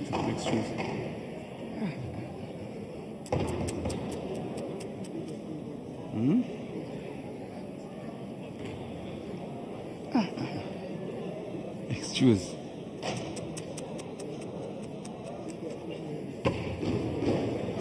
Oh.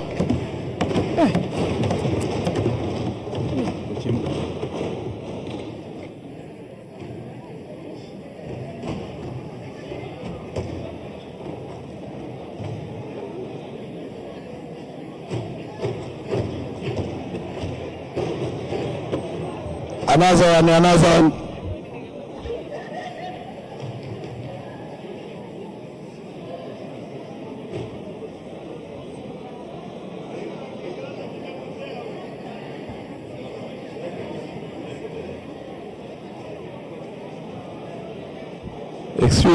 Excuse Honorable Speaker.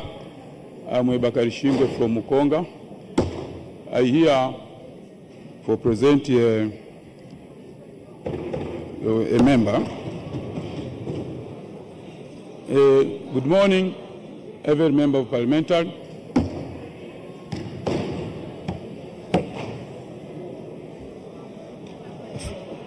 hope my ask here. Okay, excuse.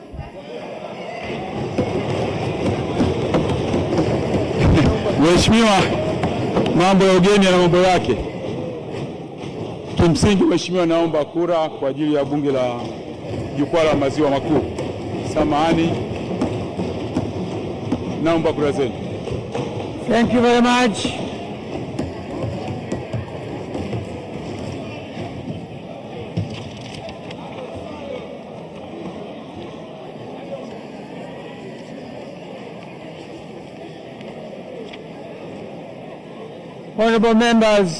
Honorable members, we have completed the 5 groups. And before, members of Parliament,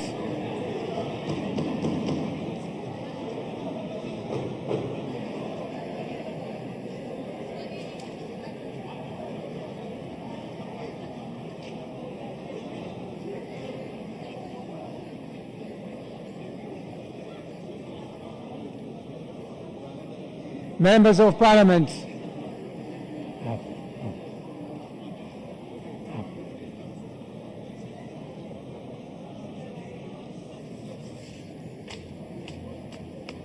we have completed all the groups. We had Parliamentary Commission, Parliament, we had PAP, SADC, IPU, Great Lakes, and all candidates have addressed themselves to you. Now it is up to you who to pick and who to leave. Before we distribute the ballot papers, the Sergeant of Arms, please ring the bell so that every member is in the house within 2 minutes.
Lisha wapi na kwa nini.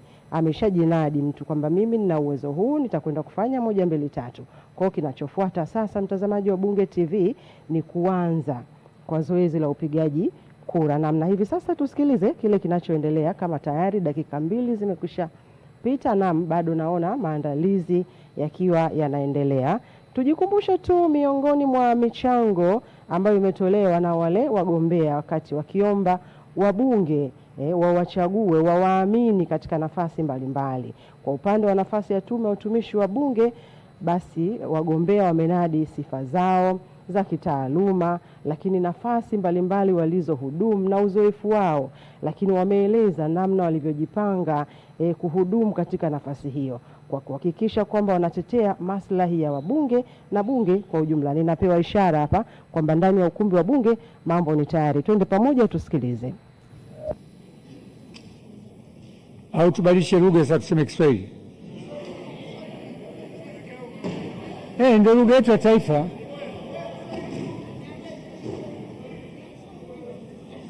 Au tuna mjumbe pale anasema lugha ya Kiportugizi, si lugha ngapi? Tumwite tu. Wataalamu hesabuni haraka sana.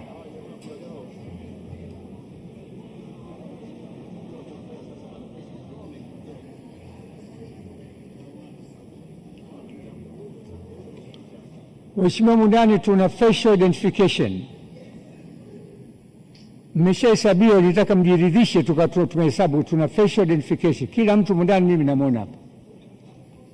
Ndio utaalamu na bunge jipi ambayo katibu wetu ameliandaa.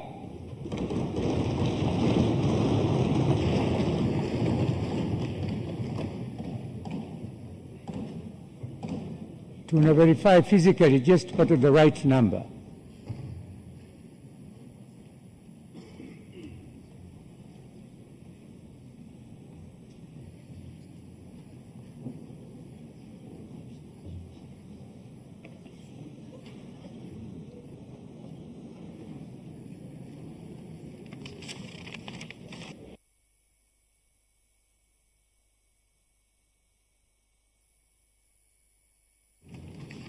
Mheshimiwa Bunge, idadi yetu kamili ni 301 na kwenye mtandao hapa inasema 301. Katibu, gawa kura.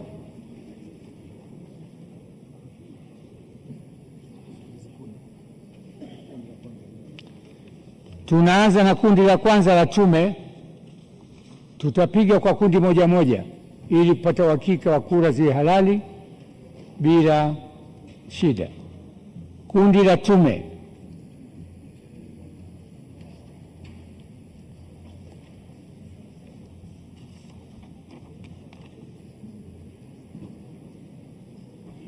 Mheshimiwa Kafiti anaomba kutangaza, Kafiti William Kafiti amepoteza simu zake 2, moja Samsung na iPhone. Anaomba ambao umeziona basi wamsaidie. Ziko hapa Mheshimiwa Spika. Kwa mwenyekiti wake wa kamati.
Naam, tusikilize ndani ya bunge.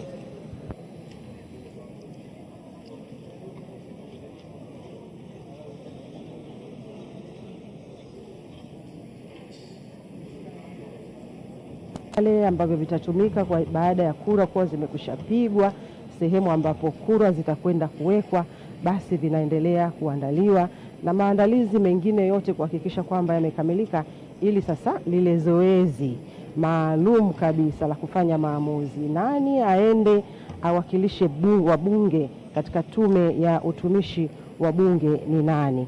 Na basi kama ambavyo nimekuambia kwamba mara baada ya kukamilika kwa upigaji kura kwa upande wa tume ya utumishi wa wabunge, basi kitakachofuata pia basi ni katika sehemu zingine, na kutakuwa na wajumbe wa bunge la Africa PAP ambao nao kama ambavyo tumepewa maelekezo ni kwamba kila hatua itafanyika uchaguzi mara moja kwa peke yake, ili kuondoa ule mkanganyiko wa kura labda za tume ya utumishi wa bunge kuchanganyikana na tume za wajumbe wa bunge la Afrika. Na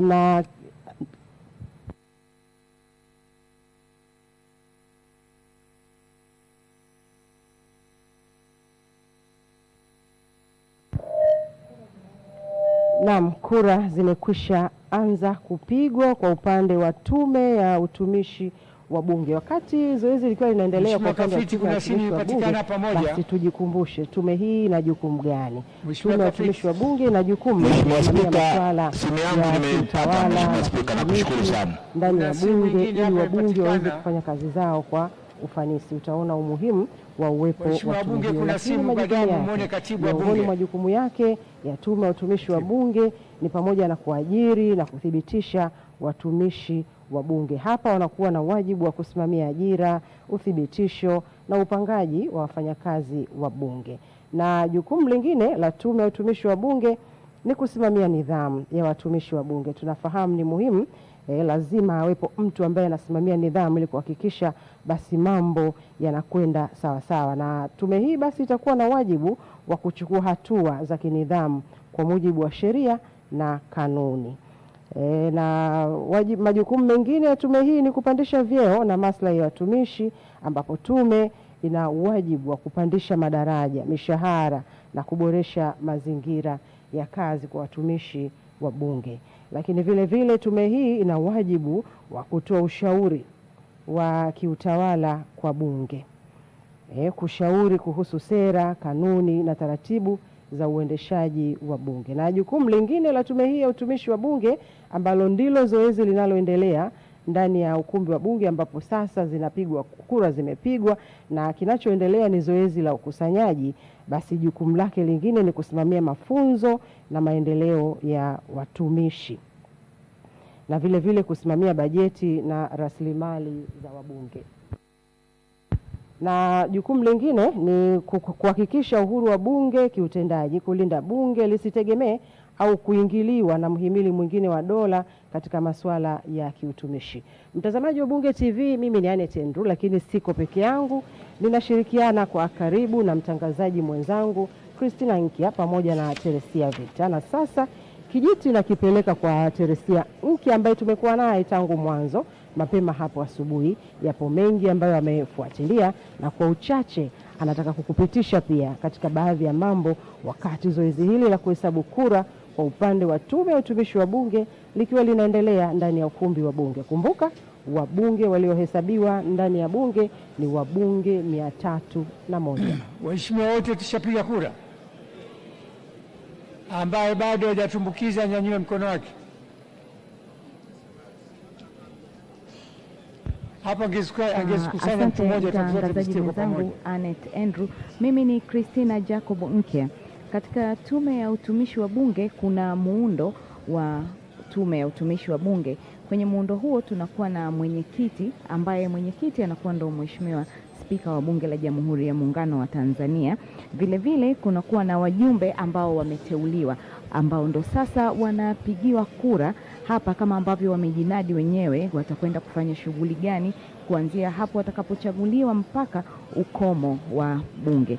Vile vile kuna katibu wa tume, ambapo katibu wa tume ndo anakuwa mtendaji mkuu wa shughuli za kiutumishi. Kwa mujibu wa katiba ni katibu wa bunge ndo anakuwa katibu wa tume hiyo. Katika kura ambazo zimeombwa na waliopiga na waliogombea, wajumbe wa tume ya utumishi wa bunge walikuwa na nafasi 7, lakini ambapo wanatakiwa kuteuliwa kuanzia kundi A ni wabunge kutoka chama tawala. Tanzania bara wanaume wanatakiwa 2, lakini walioomba ni Mheshimiwa Dr.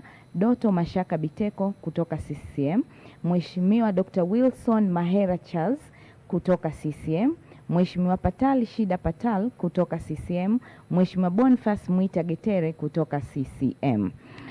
Kundi B ni Tanzania bara wanawake ambapo inatakiwa nafasi 1 na ambao wameomba ni nafasi 2. Mheshimiwa Dr. Catherine Kanut Joachim kutoka CCM, Mheshimiwa Asha Salum Moto kutokea CCM. Kwenye nafasi hii kundi C Zanzibar wanaume nafasi ni 1 na walioomba ni 2. Mheshimiwa Haj Amur Haj CCM, Mheshimiwa Amjad Us Salum Pondeza CCM. Zanzibar wanawake nafasi ni 1 lakini walioomba ni 2 ambapo tuna Mheshimiwa Mgeni Hassan Juma wa CCM na Mheshimiwa Hadija Hassan Abud wa CCM. Kundi B kuna wabunge kutoka kambi ya walio wachache bungeni wa nafasi 2 ambapo kuna Mheshimiwa Agnesta Lambert Kaiza kutokea chama cha Chauma na Mheshimiwa Ado Shaibu Ado kutokea ACT Wazalendo. Na mpenzi mtazamaji, hivi sasa tunaona yale masanduku ya kura yakiwa yamesogezwa pale mbele na ndani yake yakiwa na karatasi ambazo waheshimiwa wabunge wamepiga kura na kuchagua nani atakwenda kuwa nani katika nafasi hiyo ya tume ya utumishi wa bunge. Karibu ungana pamoja nasi kusikia kinachoendelea ndani ya ukumbi wa bunge.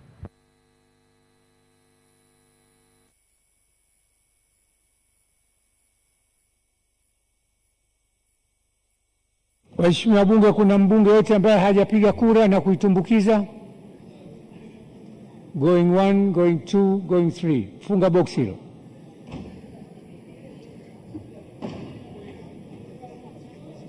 Ngoja kuna moja.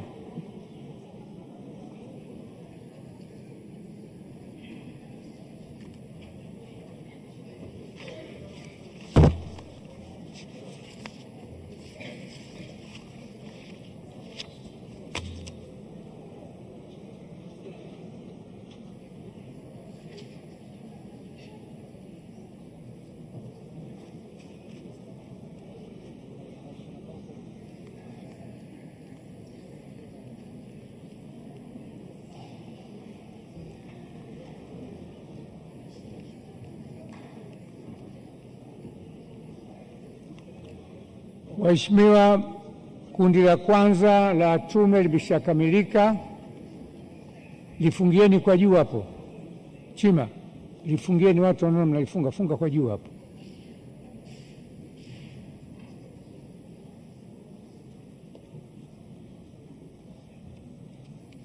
Tunakwenda kundi la pili, PAP.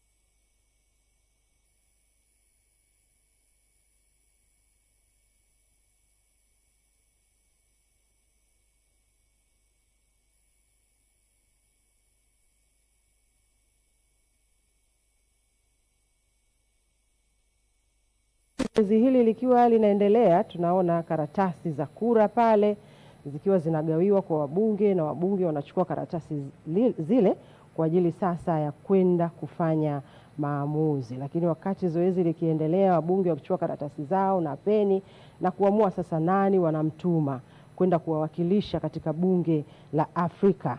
Basi tuendelee kukumbuka kupita katika ile michango ambayo ilitolewa na wabunge wakati wakiomba dhamana hiyo, ambapo tukianza tunaona kwamba kwa taasisi za kimataifa wabunge ambao wameomba sasa kugombea nafasi hizo wameomba kwamba wataibeba bendera ya Tanzania na kuipeperusha vema kwa maslahi ya Tanzania na Afrika kwa ujumla. Na kingine, wameahidi kuitangaza lugha ya Kiswahili katika taasisi hizo na matumizi yake, kwamba watakapokwenda huko basi watasema jamani, nchini Tanzania kuna Kiswahili na Kiswahili ni lugha nzuri uzuri wake ni huu na huu, jaribuni kuitumia. Kwa namna moja ama nyingine wamejinadi kwamba watakwenda kuipeperusha bendera ya Tanzania na kukipeperusha Kiswahili na uzuri wake, na watakwenda kuwa mabarozi kwa kuhakikisha kwamba sasa wabunge wengine katika taasisi hizo basi wanakwenda kukijua Kiswahili na wanakwenda kutumia lugha ya Kiswahili. Na hapa sina shaka, naamini kwamba sasa ile idadi ya watumiaji wa Kiswahili duniani basi kwa namna ambavyo wao wenyewe wamejinadi basi watakwenda kuongezeka zaidi na zaidi. Lakini ahadi nyingine wameahidi kwamba wataitambulisha na kueleza taswira ya Tanzania na uzuri wake duniani kwa upande wa watu wake na rasilimali zilizopo Tanzania. Tanzania tuna rasilimali nyingi, tuna milima, tuna hifadhi na mambo mbalimbali. Kwa hiyo kwa pamoja hawa pia huko wanakokwenda katika taasisi za kimataifa basi tujue kwa maneno yao wenyewe tuna mabalozi wazuri ambao watakwenda kuzinadi rasilimali mbalimbali zinazopatikana Tanzania, lakini na uzuri na ukarimu wa Watanzania kwa ujumla. Ahadi nyingine ni kuwakilisha Tanzania kwa weledi na mapenzi makubwa. Wameomba waaminiwe kwamba wao ni wazalendo, wanaipenda Tanzania, na huko watakapokwenda basi watatanguliza weledi na maslahi mapana ya Tanzania katika kuhakikisha wanayasema yale yote ambayo yapo nchini Tanzania, wakizingatia weledi, lakini wakihakikisha kwamba Tanzania inaendelea kusalia kileleni duniani kwa uzuri wake. Na ahadi nyingine ni kuhakikisha Tanzania inaendelea kuheshimika duniani na kulinda maslahi ya taifa la Tanzania. Kwamba hapa sasa watahakikisha wanaisema Tanzania vizuri na Tanzania inaendelea kuheshimika, lakini maslahi ya Tanzania hawataruhusu kwa namna moja ama nyingine yaingiliwe kwa nia isiyo njema, nia isiyoitakia mema Tanzania.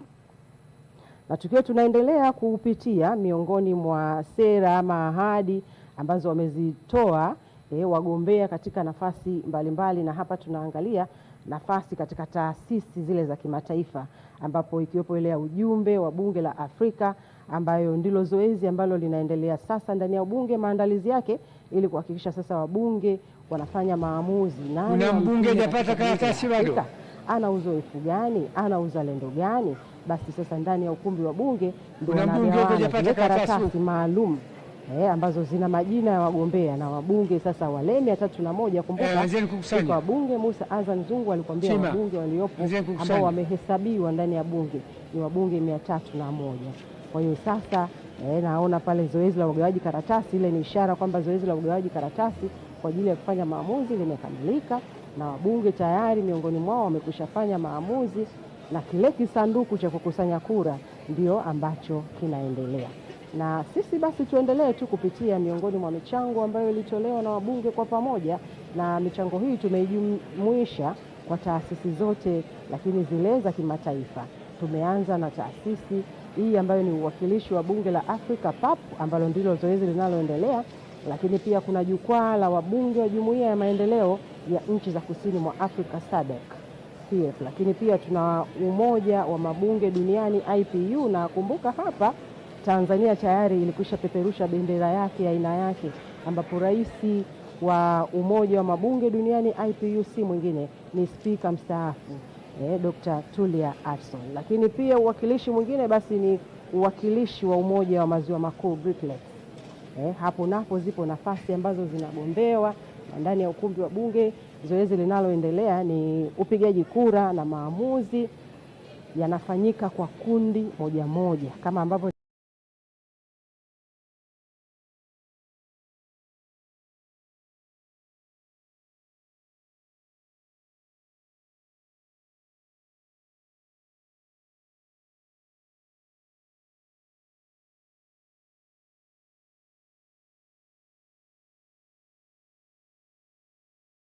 nakwambia kuna makundi matano. Kwa upande wa kundi la Tume ya Utumishi wa Bunge tunachokingojea ni zoezi lile likikamilika la kuhesabu, tujue nani ni nani anakwenda kuwa mjumbe wa Tume ya Utumishi wa Bunge. Lakini maamuzi ambayo yanafanyika sasa ndani ya ukumbi wa Bunge, ambayo wabunge sasa wanaamua nani wanamtuma katika Bunge la Afrika, ndilo zoezi ambalo linaendelea ndani ya ukumbi wa Bunge, na punde tu linaashiria kwamba linakwenda kukamilika. Na wakati zoezi hilo likiendelea, mtazamaji wa Bunge TV, basi tuendelee kujikumbusha zile ahadi ambazo wabunge ambao wanagombea hizo nafasi 5 ambazo nimekuambia wamezitoa wakati wakiomba waaminiwe kwamba wao wanaomba wakawakilishe katika tume ya utumishi wa bunge, lakini wakawakilishe katika taasisi za kimataifa. Basi tuendelee kuzipitia. Miongoni mwa ahadi hizo ni kwamba wamesema wanafahamu kama taifa linatekeleza mpango wa maendeleo, na huu ni ule mpango wa dira ya maendeleo ya taifa wa mwaka 2025 ambao utatekelezwa mpaka mwaka 2050. Na wamesema ili dira hiyo iwe na maendeleo yale ambayo yanahitajika, yani dira itokee kama ambavyo imewekwa katika dira, basi sisi kama taifa hatuwezi kujifungia peke yetu na tukasema tutafanikiwa. Tunahitaji ushirikiano wa kimataifa kwa maana ya nchi zingine duniani ili kuweza kueleza mambo yetu pale wanapotuunga mkono, pale wanapotutia moyo, ili tuende pamoja. Mtazamaji wa Bunge TV, tusikilize nini kinaendelea ndani ya bunge.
Mekamilisha.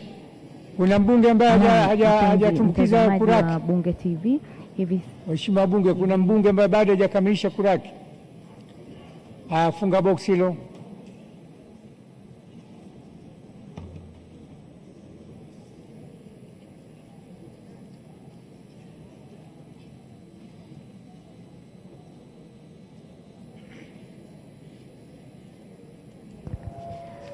Mpenzi mtazamaji wa Bunge Television, hivi sasa ndani ya ukumbi wa bunge tunaona taratibu zinazofuata ni kufungwa kwa boksi lile ambalo limewekwa kura kwa ajili ya wale wabunge wanaokwenda kuwakilisha bunge la. Mheshimiwa, tunaingia kundi la 3 Sadik.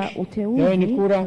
Nafahamu kwamba uteuzi wa wajumbe wa PAP umeteuliwa na mabunge ya kitaifa ya nchi wanachama wa Umoja wa Afrika. Ungana pamoja nasi tusikie kinachoendelea ndani ya ukumbi wa bunge hivi sasa.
Na mtazamaji wa Bunge TV ndani ya ukumbi wa Bunge, basi zoezi la upigaji kura lingali likiendelea, na punde tu tumetoka kuhitimisha makundi mawili. Kundi la kwanza lilikuwa ni kundi la tume ya utumishi wa Bunge na kundi la pili lilikuwa ni Bunge la Afrika. Na sasa zoezi linaendelea kwa makundi mengine, na kumbuka makundi yaliyosalia ni matatu, na haya ni kutoka katika taasisi mbalimbali za kimataifa, ambapo kuna jukwaa la wabunge wa Jumuiya ya Maendeleo ya Kusini mwa Afrika SADC, lakini kuna Umoja wa Mabunge Duniani IPU. Mheshimiwa Bunge, wageni, vile kuna Mheshimiwa Bunge, mgeni Mheshimiwa Sama Rashid Kikwete, ndugu Mohamed Omar Pwimu kutoka taasisi ya wanawake na maendeleo WAMA,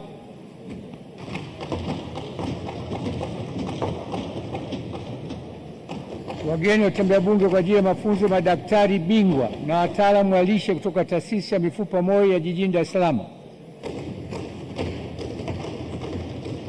Pancras Mayala, Clouds Media Group, mgeni wa Mheshimiwa Hamisi Taretale.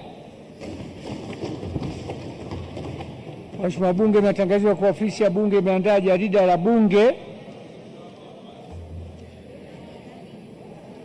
toleo la 11. Jarida hili linaeleza masuala mbalimbali ya kibunge ikiwemo matukio yaliyojiri wakati wa mkutano wa bunge wa kwanza na baadhi ya matukio ya kabla kuzinduliwa kwa bunge la 13. Jarida hilo limeshawekwa kwenye vishikwambi vyenu na mengine mtagaiwa.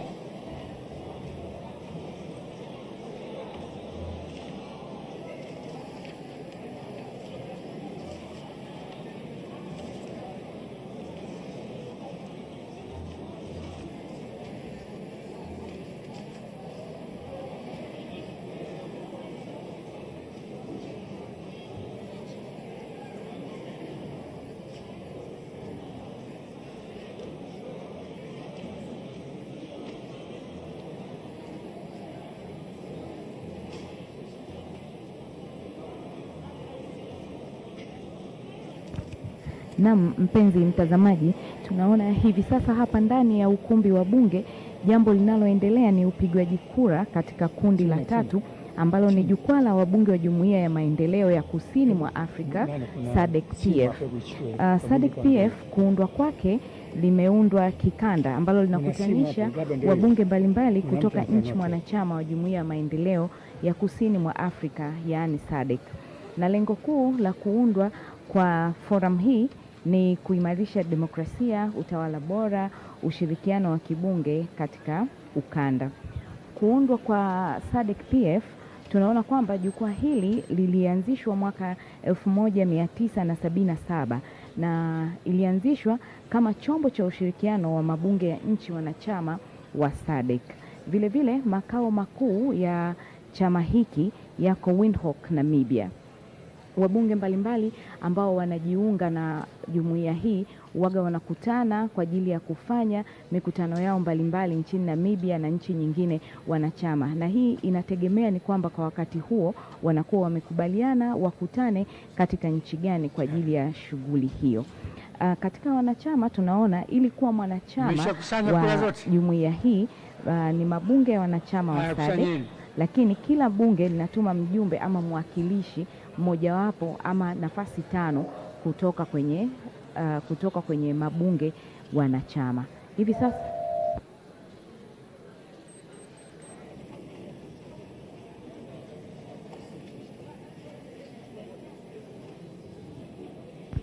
Naam, mpenzi mtazamaji, kinachoendelea hapa ndani hivi sasa ni ukusanywaji wa zile kura ambazo zimepigwa kwa ajili ya jumuiya hii.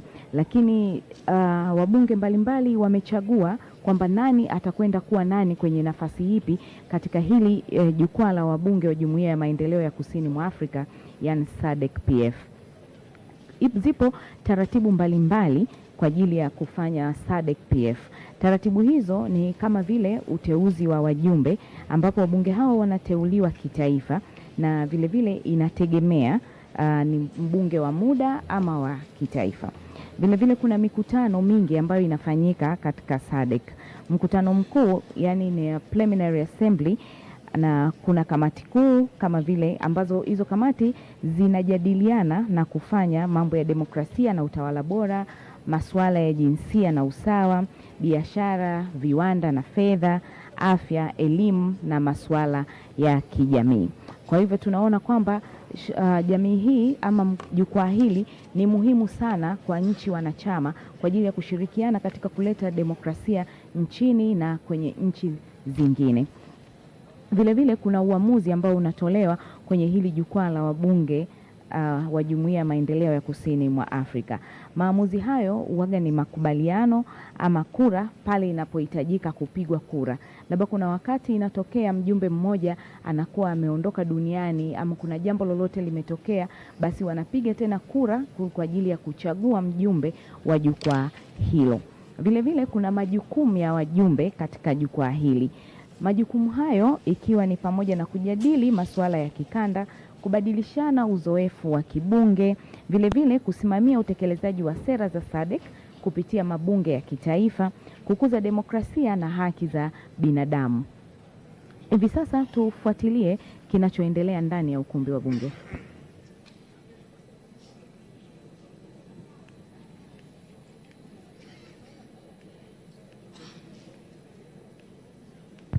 Naam, tunaona pale wasaidizi kila mbunge wakiwa wanasogea mbele pale wakiwa na masanduku yale ya kura, na hii ni kuashiria kwamba sasa maamuzi kwa upande wa kinyang'anyiro hichi cha jukwaa la wabunge wa Jumuiya ya Maendeleo ya Kusini mwa Afrika SADC PF, kwamba sasa wabunge wamekwisha fanya maamuzi na kitakachofuata muda si mrefu basi ni yale masanduku kufungwa na kupelekwa. Gaweni kura za IPU.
Na mtazamaji wa Bunge TV ambaye huenda ndio kwanza unajiunga nasi, kumbuka tupo katika matangazo ya moja kwa moja kutoka katika Bunge la Jamhuri ya Muungano wa Tanzania, ambapo zoezi linaloendelea ndani ya ukumbi wa Bunge basi ni uchaguzi wa wajumbe kwenye taasisi mbalimbali, na taasisi hizo ni 5. Taasisi ya kwanza ni Tume ya Utumishi wa Bunge, lakini taasisi 4 zinazosalia ni taasisi za kimataifa, ambapo kuna uwakilishi wa Bunge la Afrika ambapo napo tayari wabunge wamekwisha piga kura, lakini kuna uwakilishi wa jukwaa la wabunge wa Jumuiya ya Maendeleo ya Kusini mwa Afrika SADC PF, na vile vile kuna uwakilishi wa Umoja wa Mabunge Duniani IPU, na kundi la 5 basi ni uwakilishi katika wajumbe wa Umoja wa Maziwa Makuu na tayari mpaka hivi sasa tayari uwakilishi katika makundi 3 wa bunge wamekwisha piga kura na kura zimeshapelekwa mahali likingoja. Zoezi linalongojewa itakuwa ni zoezi la kuhesabu kura. Nikukumbushe tu katika hizo sehemu 3 ambazo tayari wabunge wamekwisha piga kura, ya kwanza ni Tume ya Utumishi wa Bunge na vile vile ni ujumbe katika Bunge la Afrika, na tayari wamepiga kura kwa upande wa jukwaa la wabunge wa Jumuiya ya Maendeleo ya Kusini mwa Afrika SADC PF. Na hivi sasa zoezi linaloendelea ndani ya ukumbi wa bunge basi ni wabunge wanapewa sasa zile karatasi kwa upande wa kinyang'anyiro cha Umoja wa Mabunge Duniani IPU.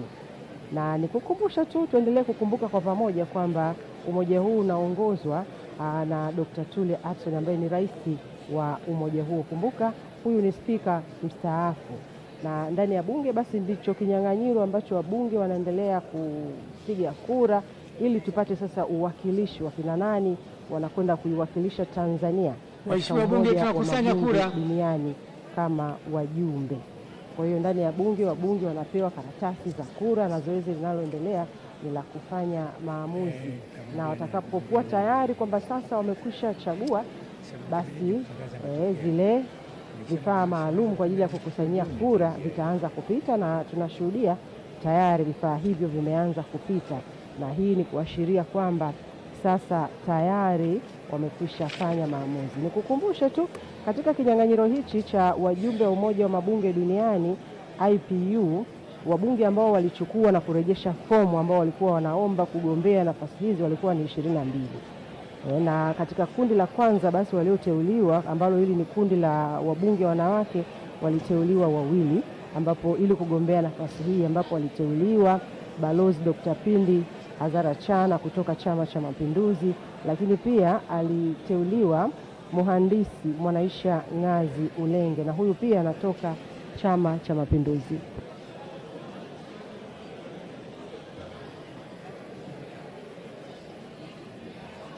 Na kwa upande wa wawakilishi kutoka Zanzibar, nafasi ni moja, lakini wanaogombea ambao sasa walikidhi vigezo waliteuliwa ni wawili. Hapa aliteuliwa Dr. Zeyana Abdalla Hamadi, na huyu ni kutoka Chama cha Mapinduzi CCM, na vile vile aliteuliwa Yumna Manga Omar, na huyu ni kutoka Chama cha Mapinduzi. Lakini kwa upande wa wabunge kutoka Tanzania bara nafasi ni 4, na walioteuliwa ni wagombea 7, ambapo wa kwanza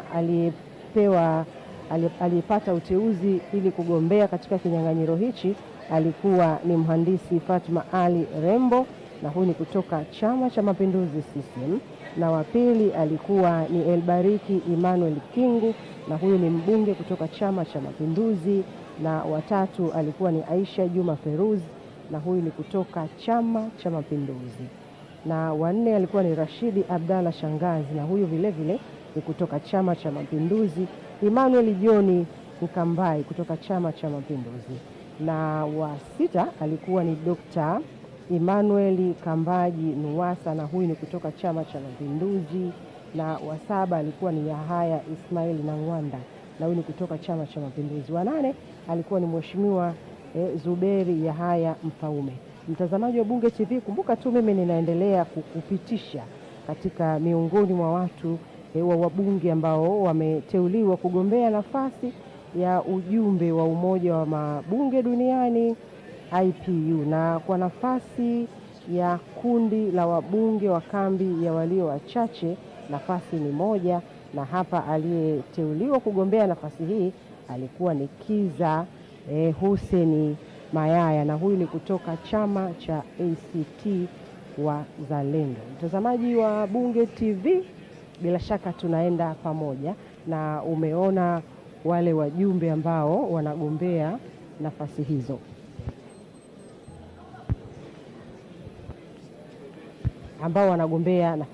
Ndani ya bunge.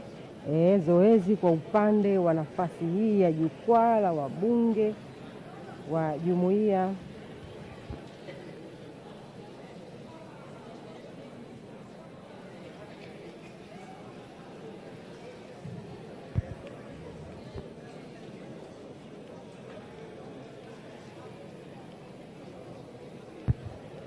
na kwa nafasi ya Umoja wa Mabunge Duniani IPU ndio zoezi linaendelea, na bila shaka punde litakwenda kuhitimishwa, kwa sababu tunaona zoezi la ukusanyaji kura zimeshapigwa, linaendelea kukusanywa na kuwekwa pale mbele, na baadaye kwenda sasa katika sehemu maalum ambako zinahifadhiwa, likiwa linangojea zoezi la kwenda kuhesabu kura hizo. Wakati zoezi hilo likiwa linaendelea, basi tuendelee pia kujikumbusha, kumbuka wagombea katika nafasi zote hizi 5 walikuwa ni wagombea 50, na wote wamepata nafasi ya kunadi sera zao, ahadi zao na uwezo wao, na namna walivyojipanga kwenda kutumika katika nafasi hizo, na wengi wao wametaja uwezo wao, uzoefu wao. Naongeza muda mpaka tumalize shughuli ya leo. Namna ambavyo wanaubeba uzalendo katika kila nafasi ambayo watakwenda kuhudumu, kwamba Watanzania wasitie shaka, wao wanaifahamu Tanzania,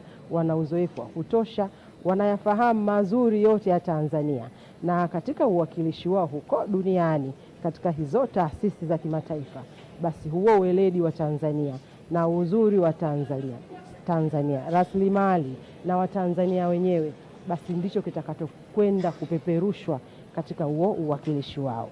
Na mengine katika hadi zao wamesema watashawishi wawekezaji kuja Tanzania na kuwekeza katika sekta mbalimbali. Waheshimiwa wote tushatumbukiza kwenye maboksi. Fungeni. Tayari.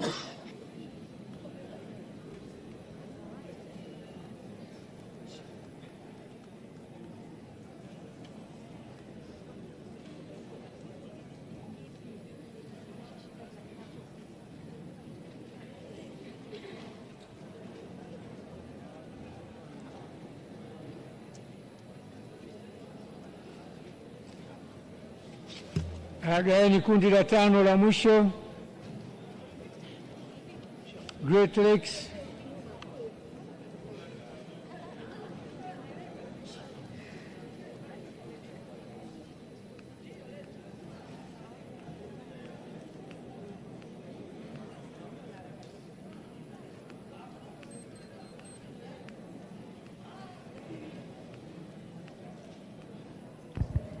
Naam, mpenzi mtazamaji, hivi sasa ni kundi la 5 ambalo linakwenda kupigiwa kura na waheshimiwa wabunge ndani ya ukumbi wa bunge. Kundi hili si lingine, ni Umoja wa Maziwa Makuu, yani Great Lakes.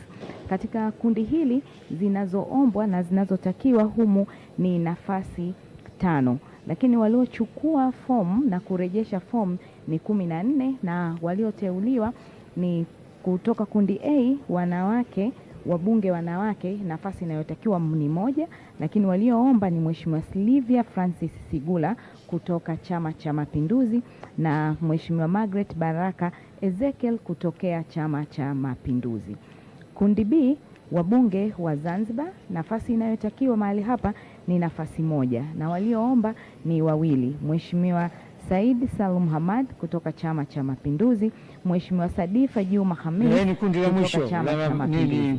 Na kundi C, wabunge wa Tanzania Bara, nafasi zinazohitajika ni 2, na walioomba ni pamoja na Mheshimiwa Engineer Ezra John Chiwelesa kutoka Chama cha Mapinduzi, Mheshimiwa Cosmas Mtasigwa Bulala kutoka Chama cha Mapinduzi, Mheshimiwa Festo Richard Sanga kutokea Chama cha Mapinduzi, na Mheshimiwa Edwin Enos Swale kutokea Chama cha Mapinduzi.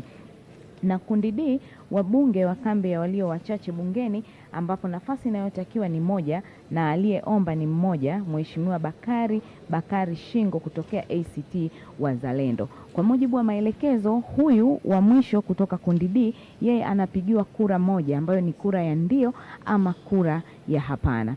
Hivi sasa hapa ndani ya ukumbi wa bunge kinachoendelea ni ugawaji wa karatasi za kupigia kura kwa nafasi hii ya mabunge, kwa nafasi hii ya mabunge ya Umoja wa Maziwa Makuu kwa maana ya Great Lakes. Lakini tunaweza kuona kwamba Umoja wa Maziwa Makuu ni jumuiya ya kikanda inayolenga kuimarisha ushirikiano wa kiuchumi, amani na maendeleo. Na hii ni katika eneo lenye rasilimali nyingi, lakini pia changamoto za kihistoria na migogoro. Vile vile, maana kuu na maana halisi juu ya Umoja wa Maziwa Makuu ni unajulikana kama Economic Community of the Great Lakes Countries, yani CEPGL. Hii ni jumuiya ya kikanda inayounganisha nchi za ukanda wa Maziwa Makuu kwa ajili ya maendeleo ya pamoja. Vile vile, katika kuundwa kwake kwenye Maziwa Makuu kuna umoja ambao ulianzishwa mwaka 1976 kupitia mkataba wa Gisenyi, na makao makuu ya Maziwa Makuu haya upo Gisenyi nchini Rwanda. Tuna nchi wanachama kutokea maziwa makuu ambazo nchi hizo ni Rwanda, Burundi, Jumuiya ya Kidemokrasia ya Kongo yaani DRC. Na malengo makubwa. Mheshimiwa Wabunge, kuna simu nyingine imepotea ya Engineer Fatma, tunaomba mtu ambaye ameiona malengo ya kukuza ushirikiano ailete kwa katibu hapa. Biashara, kuimarisha amani, usalama na mshikamano wa kikanda. Vile vile kusimamia rasilimali za pamoja hasa maziwa na nishati. Vile vile kuboresha maisha ya wananchi wa ukanda huu wa maziwa makuu. Kunazo taratibu mbalimbali za kuundwa kwa maziwa makuu. Maziwa makuu yanaundwa kutokana na mkutano wa wakuu wa nchi pamoja na serikali ama chombo cha juu cha maamuzi. Vile vile baraza la mawaziri ambao hapa wanasimamia utekelezaji wa maamuzi. Secretariat ya maziwa makuu ambayo yenyewe inaratibu shughuli za kila siku.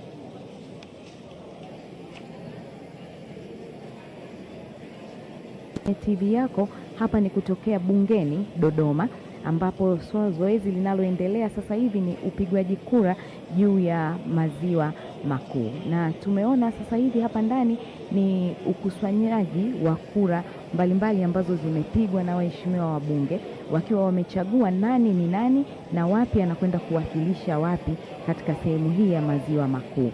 Na tunaona kwamba maziwa makuu ni chombo muhimu ambacho kinatusaidia pia katika swala la demokrasia. Vile vile kwenye swala la maziwa makuu ama kwenye umoja huu kuna muundo wa umoja kwa ajili ya kutekeleza shughuli zake mbalimbali. Katika hili tumeona kuna baraza la mawaziri ambalo lenyewe kazi yake ni kusimamia utekelezaji wa maamuzi. Vile vile kuna secretariat ya maziwa makuu ambayo yenyewe inaratibu shughuli za kila siku. Vile vile ndani ya hii maziwa makuu kuna taasisi maalum ambapo kuna benki ya maendeleo ya maziwa makuu, taasisi ya nishati ya maziwa makuu. Hii benki ni kwa ajili ya zile ambazo wanahifadhi pesa zao kwa ajili ya kufanya maendeleo na kusaidia nchi wanachama. Sheria na misingi ya kisheria kutokea kwenye maziwa makuu. Hapa tunaona kwamba mikataba ambayo imetengenezwa ni mkataba wa Gisenyi ambao kama nilitangulia kusema pale awali ni mkataba ambao umeundwa mwaka 1976. Hapa ndani kuna itifaki na makubaliano ya ushirikiano kati ya nchi wanachama na nchi ambazo zinashirikiana ndani ya maziwa makuu. Kuna maazimio ya vyombo vya maamuzi vya umoja. Sheria hizi zenyewe huwa zinalenga kuheshimu ukuu wa nchi mwanachama, lakini vile vile kuhakikisha ushirikiano wa hiari na wa manufaa ya pamoja. Hivi sasa bado ukusanyaji wa kura unaendelea ndani ya ukumbi wa bunge ili kuhakikisha kila mmoja anapata haki ya kukifanya kile ambacho wametumwa kukifanya ama wamedhamiria kukifanya, ili kila mmoja aende akaiwakilishe nchi wanachama huko kwenye umoja wa maziwa makuu. Na vipi kwenye umoja na umuhimu wa umoja wa maziwa haya? Katika umuhimu ni pamoja na kuchangia amani na utulivu wa kikanda, kufungua fursa za biashara na maendeleo, kusaidia usimamizi wa rasilimali za pamoja, vile vile huimarisha mshikamano wa kisiasa na kijamii. Hivi sasa tunaona maboksi yale yaliyobeba zile kura yakiwa yamesogezwa pale mbele. Waheshimiwa wabunge wote tumeshatumkiza kura zetu. Tupate maelekezo zaidi. Hebu keti, nenda kwa wagetere pale.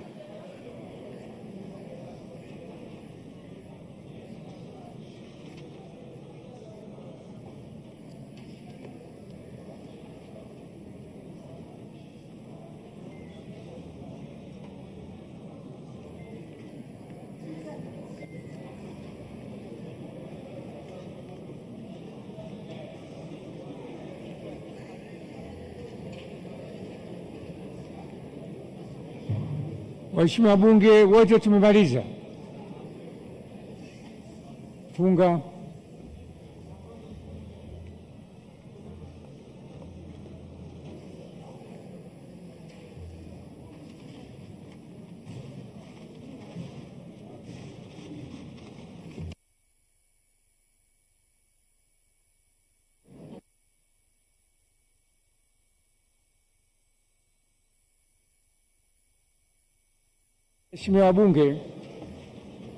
Waheshimiwa wabunge tusikizane.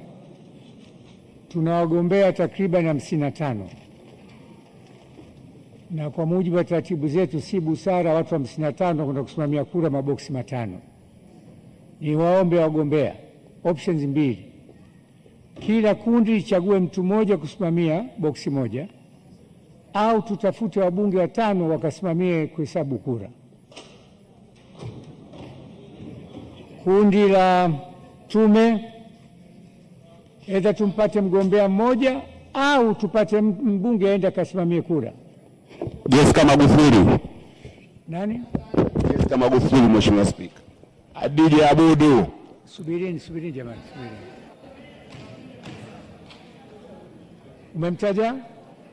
Kafiti Mheshimiwa Jessica Magufuli, Mheshimiwa. Upande wa tume. Watani. Esther Magufuli. Simama hapo. Esther, simama hapo. Hivi lazima tuulize maswali. Kundi la PAP. Sashisha Mafue. Asia Sharifu. Nani? Sashisha Mafue. Asia Mheshimiwa. Mafue yupo? Aishi. Mafue. Simama hapo. Kundi la Sadek.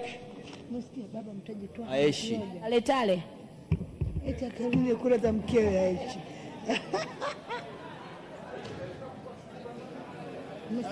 Tale. Mama umevaa nguo dadangu, mheshimiwa. Unaitwa? Nani? Aishi. Maboksi 5 pekee ni huko. Nimeshafunga. Aishi. Mheshimiwa Aishi. Aishi.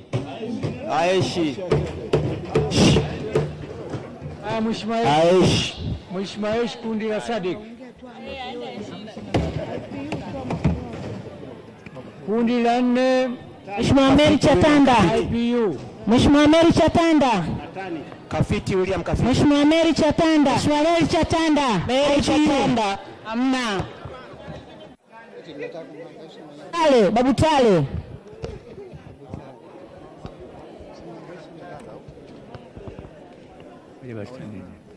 Mheshimiwa Chatanda, umekubali? Ndio. Simama hapo. Kundi la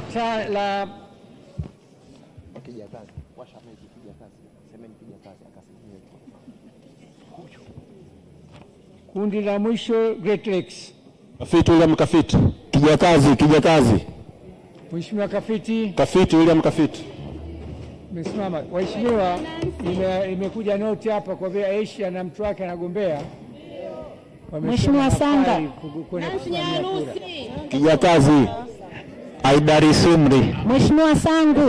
Kijakazi. Aidari Sumri. Meya. Mheshimiwa Kijakazi. Kijakazi. Mheshimiwa, tushapata wawakilishi 5. Nancy Nyalusi. Nani sisi? Tushapata wawakilishi 5. Sasa ombi langu kwenu, kura hizi zitachukua muda kuhesabu. Tuache wahesabu kura, matokeo tutangaze jioni, sababu tayari tuna wawakilishi wetu. Na bado tunamalizia. Tumekubaliana? Matokeo yatatangazwa jioni saa 11. Tunao mawakala, maboksi yametoka hapa yamefungwa. Mawakala njoo msimame hapa. Mawakala njoo msimame hapa. Sisi kwenda nani?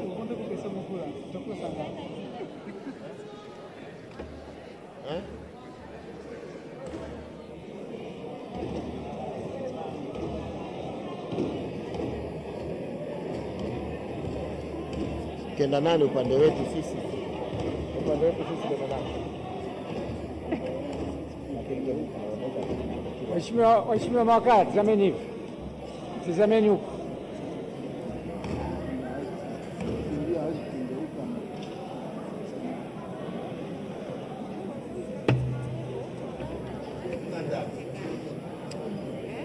Waheshimiwa wabunge, mbona mko wengi?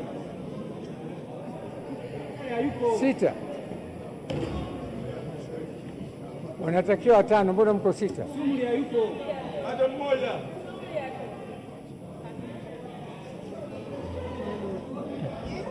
Hivyo. Dai shemeji yake sanagombea. Haya, haina neno. Wanaweza kwenda wote, haina neno. Jamani, mawakala wetu ndio hawa. Aende Bashe. Mawakala wetu ndio hawa. Magufuli, nyanyua mkono. Wakutambue. Na Esther Magufuli. Usitizame mimi, watizame wao. Mkataa mkewe mgombea. Watizame huko, sio mimi. Jessica Magufuli.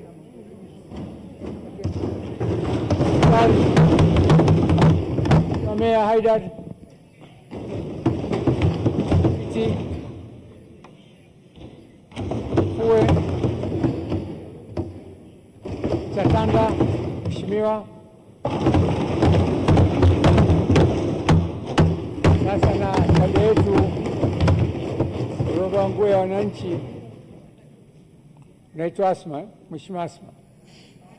Sia Sharifu.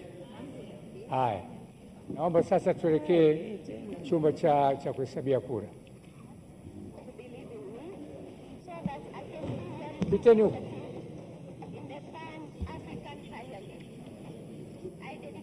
Mwenye huruma mama Chatanda jamani, sana.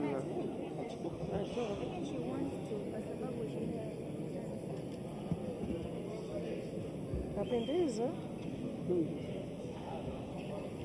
Waheshimiwa wabunge, kwanza nashukuru kwa utulivu na kumaliza zoezi letu kwa ukamilifu.